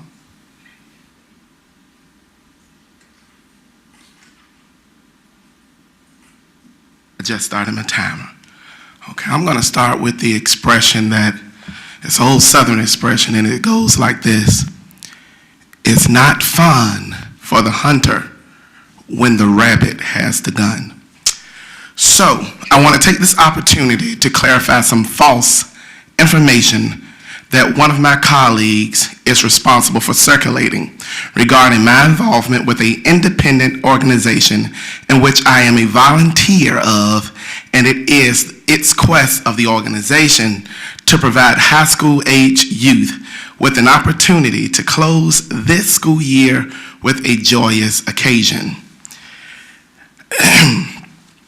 I, at this time, would like to inform the board and the citizens of Suffolk, Virginia, that I have obtained 2 opinions from the Virginia Conflict of Interest and Ethics Advisory Council. It brings me great joy to inform you that because there is no involvement of any sort with a school or the school system / school board, there is nothing in the state and local government that constitutes a conflict of interest. So at this time, I would like to ask Board Member Sherry D. Story to please cease and desist from circulating false information. Your actions are unwarranted, unacceptable, harassing, and a violation of my rights as a citizen to conduct private business. My attorneys will be contacting you shortly. I take pride in the work that I do for our young people in this city. And when you have young people calling you at 11 o'clock at night, telling you that they feel like doing harm to themselves because they was deprived of something that they worked so hard for, and the COVID restrictions has gotten better where people can not wear masks, and you come here and they want to have some sense of gratification, the least we could do as a city is celebrate them. It's shocking to me how it's okay for us to have a graduation at the Ted Concert Center that holds more than 165 people, which was the cap for the prom. Now, had the board member, the mayor, or anyone else who wanted to know picked up a telephone and called me as they do when they want to know other stuff, I would have forwarded them the opinion that came from the ethics committee. It amazes me how people run to social media with dirt and they try to pass it off to the public as if we're doing something wrong. I have never been paid from a nonprofit organization. We are a 100% organization, meaning no one is paid. What we do is a direct impact on inner city youth here in the city of Suffolk that feeds 3 Title I elementary schools. And our success rate is in the pudding. So in closing, I'm going to say it like this, and I said what I said, and I meant what I said. I have been firm, fair, and consistent. I don't do any backdoor deals. I don't have anything to hide. I'm an open book. If you want to know, all you have to do is ask. I want us to work together as a board, but for me, it is hard to do it when every time I turn around and I think we're getting closer, you're trying to stab me in the back. people's posting on social media and then deleting and violating my right as a citizen to defend myself, and I've already filed a complaint with the ACLU because it's illegal to remove my comment, which I have proof that it was done. I'm tired of it. I'm here for the children. I'm not here for personal gain. I'm not here for attacks on anyone. I'm here for the children, because at the end of the day, when Tyron D. Riddick Sr. died, you will not remember the things I've said, but you remember the things I've done. And I take it personal when I have people in their band of losers who could not handle a school division of 1,000 students, but can come here and insult our staff who is overseeing 14,000, and the reason why I say band of losers, because all of them ran for election and lost. And they're taking it personal, and they're making it a partisan issue, and it is not. This is about these children. They have lives, and I know I'm going to be ridiculed in the media, and that's fine with me. I know I may receive some more threats, and that's fine with me. I am a firm believer and supporter of the Second Amendment and the right to free speech. Now, you took training, but there was a trainer that said free speech for thee and not for you. The public has free speech, but us as board members, we have to be mindful how we pass out false information. Mr. Riddick, your Thank time you. has expired. Thank you. Vice Chair Byram. I just want to say that I want to say ditto to Ms. Johnson, Ms. Jenkins, and Ms. Mayo for your comments. I've always tried to be a positive person. I am here for the children of this city, and I think we need to be mindful that that is our main concern. I am tired of, I'm like Ms. Johnson over there, I'm tired of negativity. I've served on this board for many years. I'm not here for any personal gain. I taught in this city for 30 years.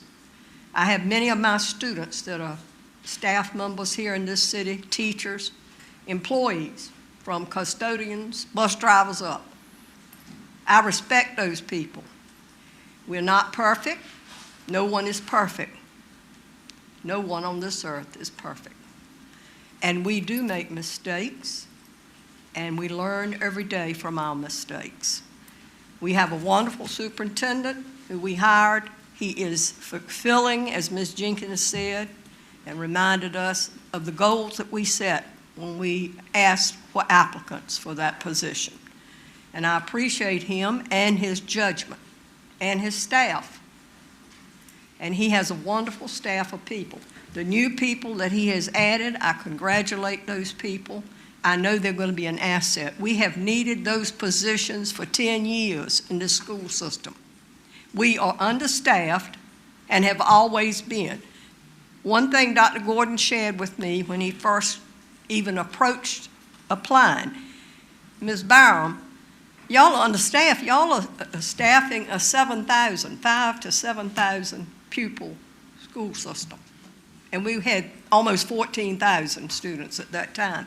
And he said, do you realize? I said, oh yes, we realize, but we have been unable to do those things due to budget limitations. But we want to go to the next level. And to go to that next level, we must remain positive. We must keep our eye on the prize.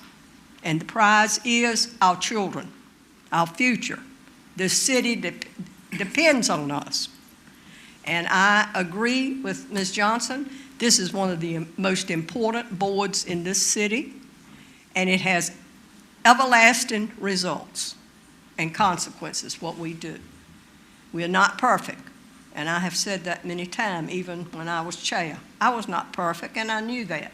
I don't know all the answers, and no one on this board does. Nobody does. I just appreciate Dr. Gordon and his staff so much. I appreciate our faculties, all of our employees. They have stepped up this year, and no, they are not perfect. Not everybody did a 100% job or perfect or blew it out of the ballpark, but they did the best that they could with what they had under the circumstances. And to be judged as inferior makes me very mad. And I know I put a lot of years in this system, 31 years as a teacher and 13 years on this board. I've been in education a long time. Dr. Buck has been on it a little bit longer than I have. I didn't do it for money, and I sure didn't do it for glory. But I did it for the kids, and I'm doing it for those that are to come. And Dr. Gordon is preparing us for what will come. This pandemic has given us the opportunity to expand, I think. I always look for the positive. When we're down, we're not down. God's telling us that you got to step up to it. We got to meet the expectations. This pandemic just told us things that we needed to do a long time ago, and we're going to do them. And we're going to be successful, and I know that. I look forward to graduation on Saturday. We got over 1,000 children graduating, students. That is a major accomplishment, and we need to be proud of ourselves. We don't need to be belittling ourselves, contradicting ourselves, being on Facebook, talking about other members of the board. I usually don't say things like this, but I'm just fed up with that. My grandmother used to say, if you can't say something nice, don't say nothing at all. And that's always been my philosophy. I have tried as a board member to always accentuate the positive.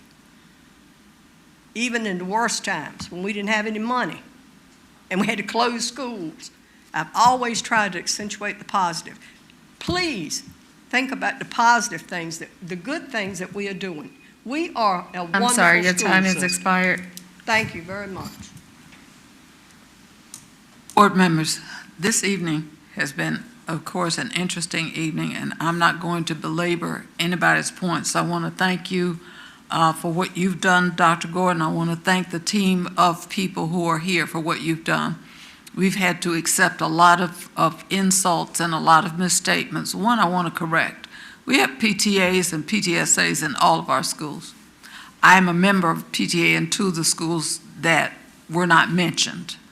Look carefully on the websites. You will see them. If you go to all of our schools, you'll see that we have PTAs.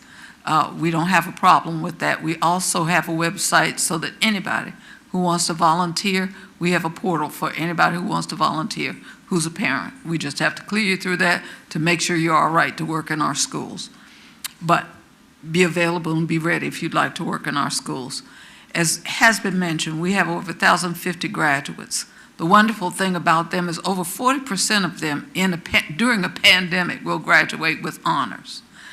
As I listen to people say all sorts of things that are not true, I find comfort in knowing that many of our students are going to graduate with full rides to college.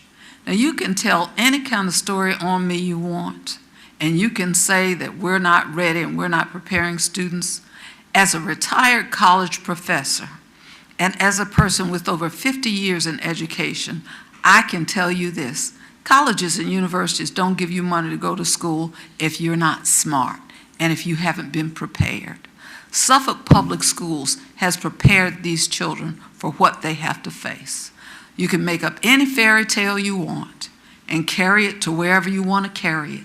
It may not be published because some things are not published and some things are published.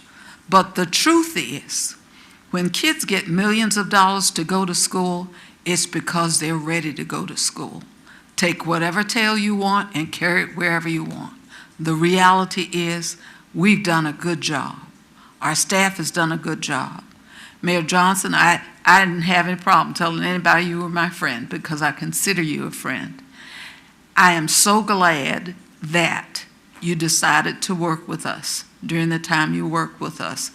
I looked at our kids' artwork today. I looked at the congressional art show today. Bobby Scott does a 3rd district, a congressional district art show. We had several entries, 5 or 6 entries from Nasman River and 1 from Kings Fork. They did an exceptional job. They didn't place in the top 3, but they did an exceptional job. Their work was beautiful.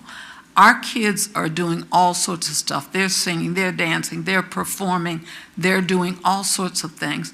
I'm proud of the work that's done here. And academically, they're ready to face the world and face whatever challenges that are coming their way. So say what you want, do what you want. If that's your story, live with it and deal with it. We're ready to do whatever we have to do. Those are your doctors, your lawyers, your service people, your people that are going to do whatever they have to do to make this country move forward. Now, if you live in this reality, you'll deal with that and take the true story forward. If you live in the other reality where you think something strange is going to happen in the future, get some of that food that lasts 25 years and go live in that hole that other people are living in. Do whatever it is you want to do.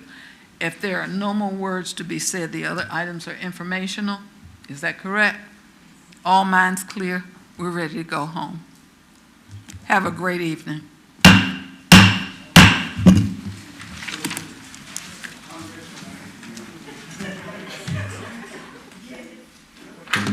He's ready for his interview. Bye-bye, please.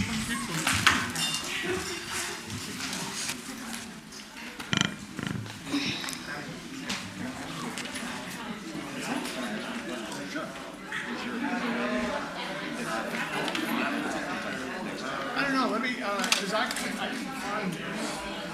I'm fairly new to this. Sure, that's all.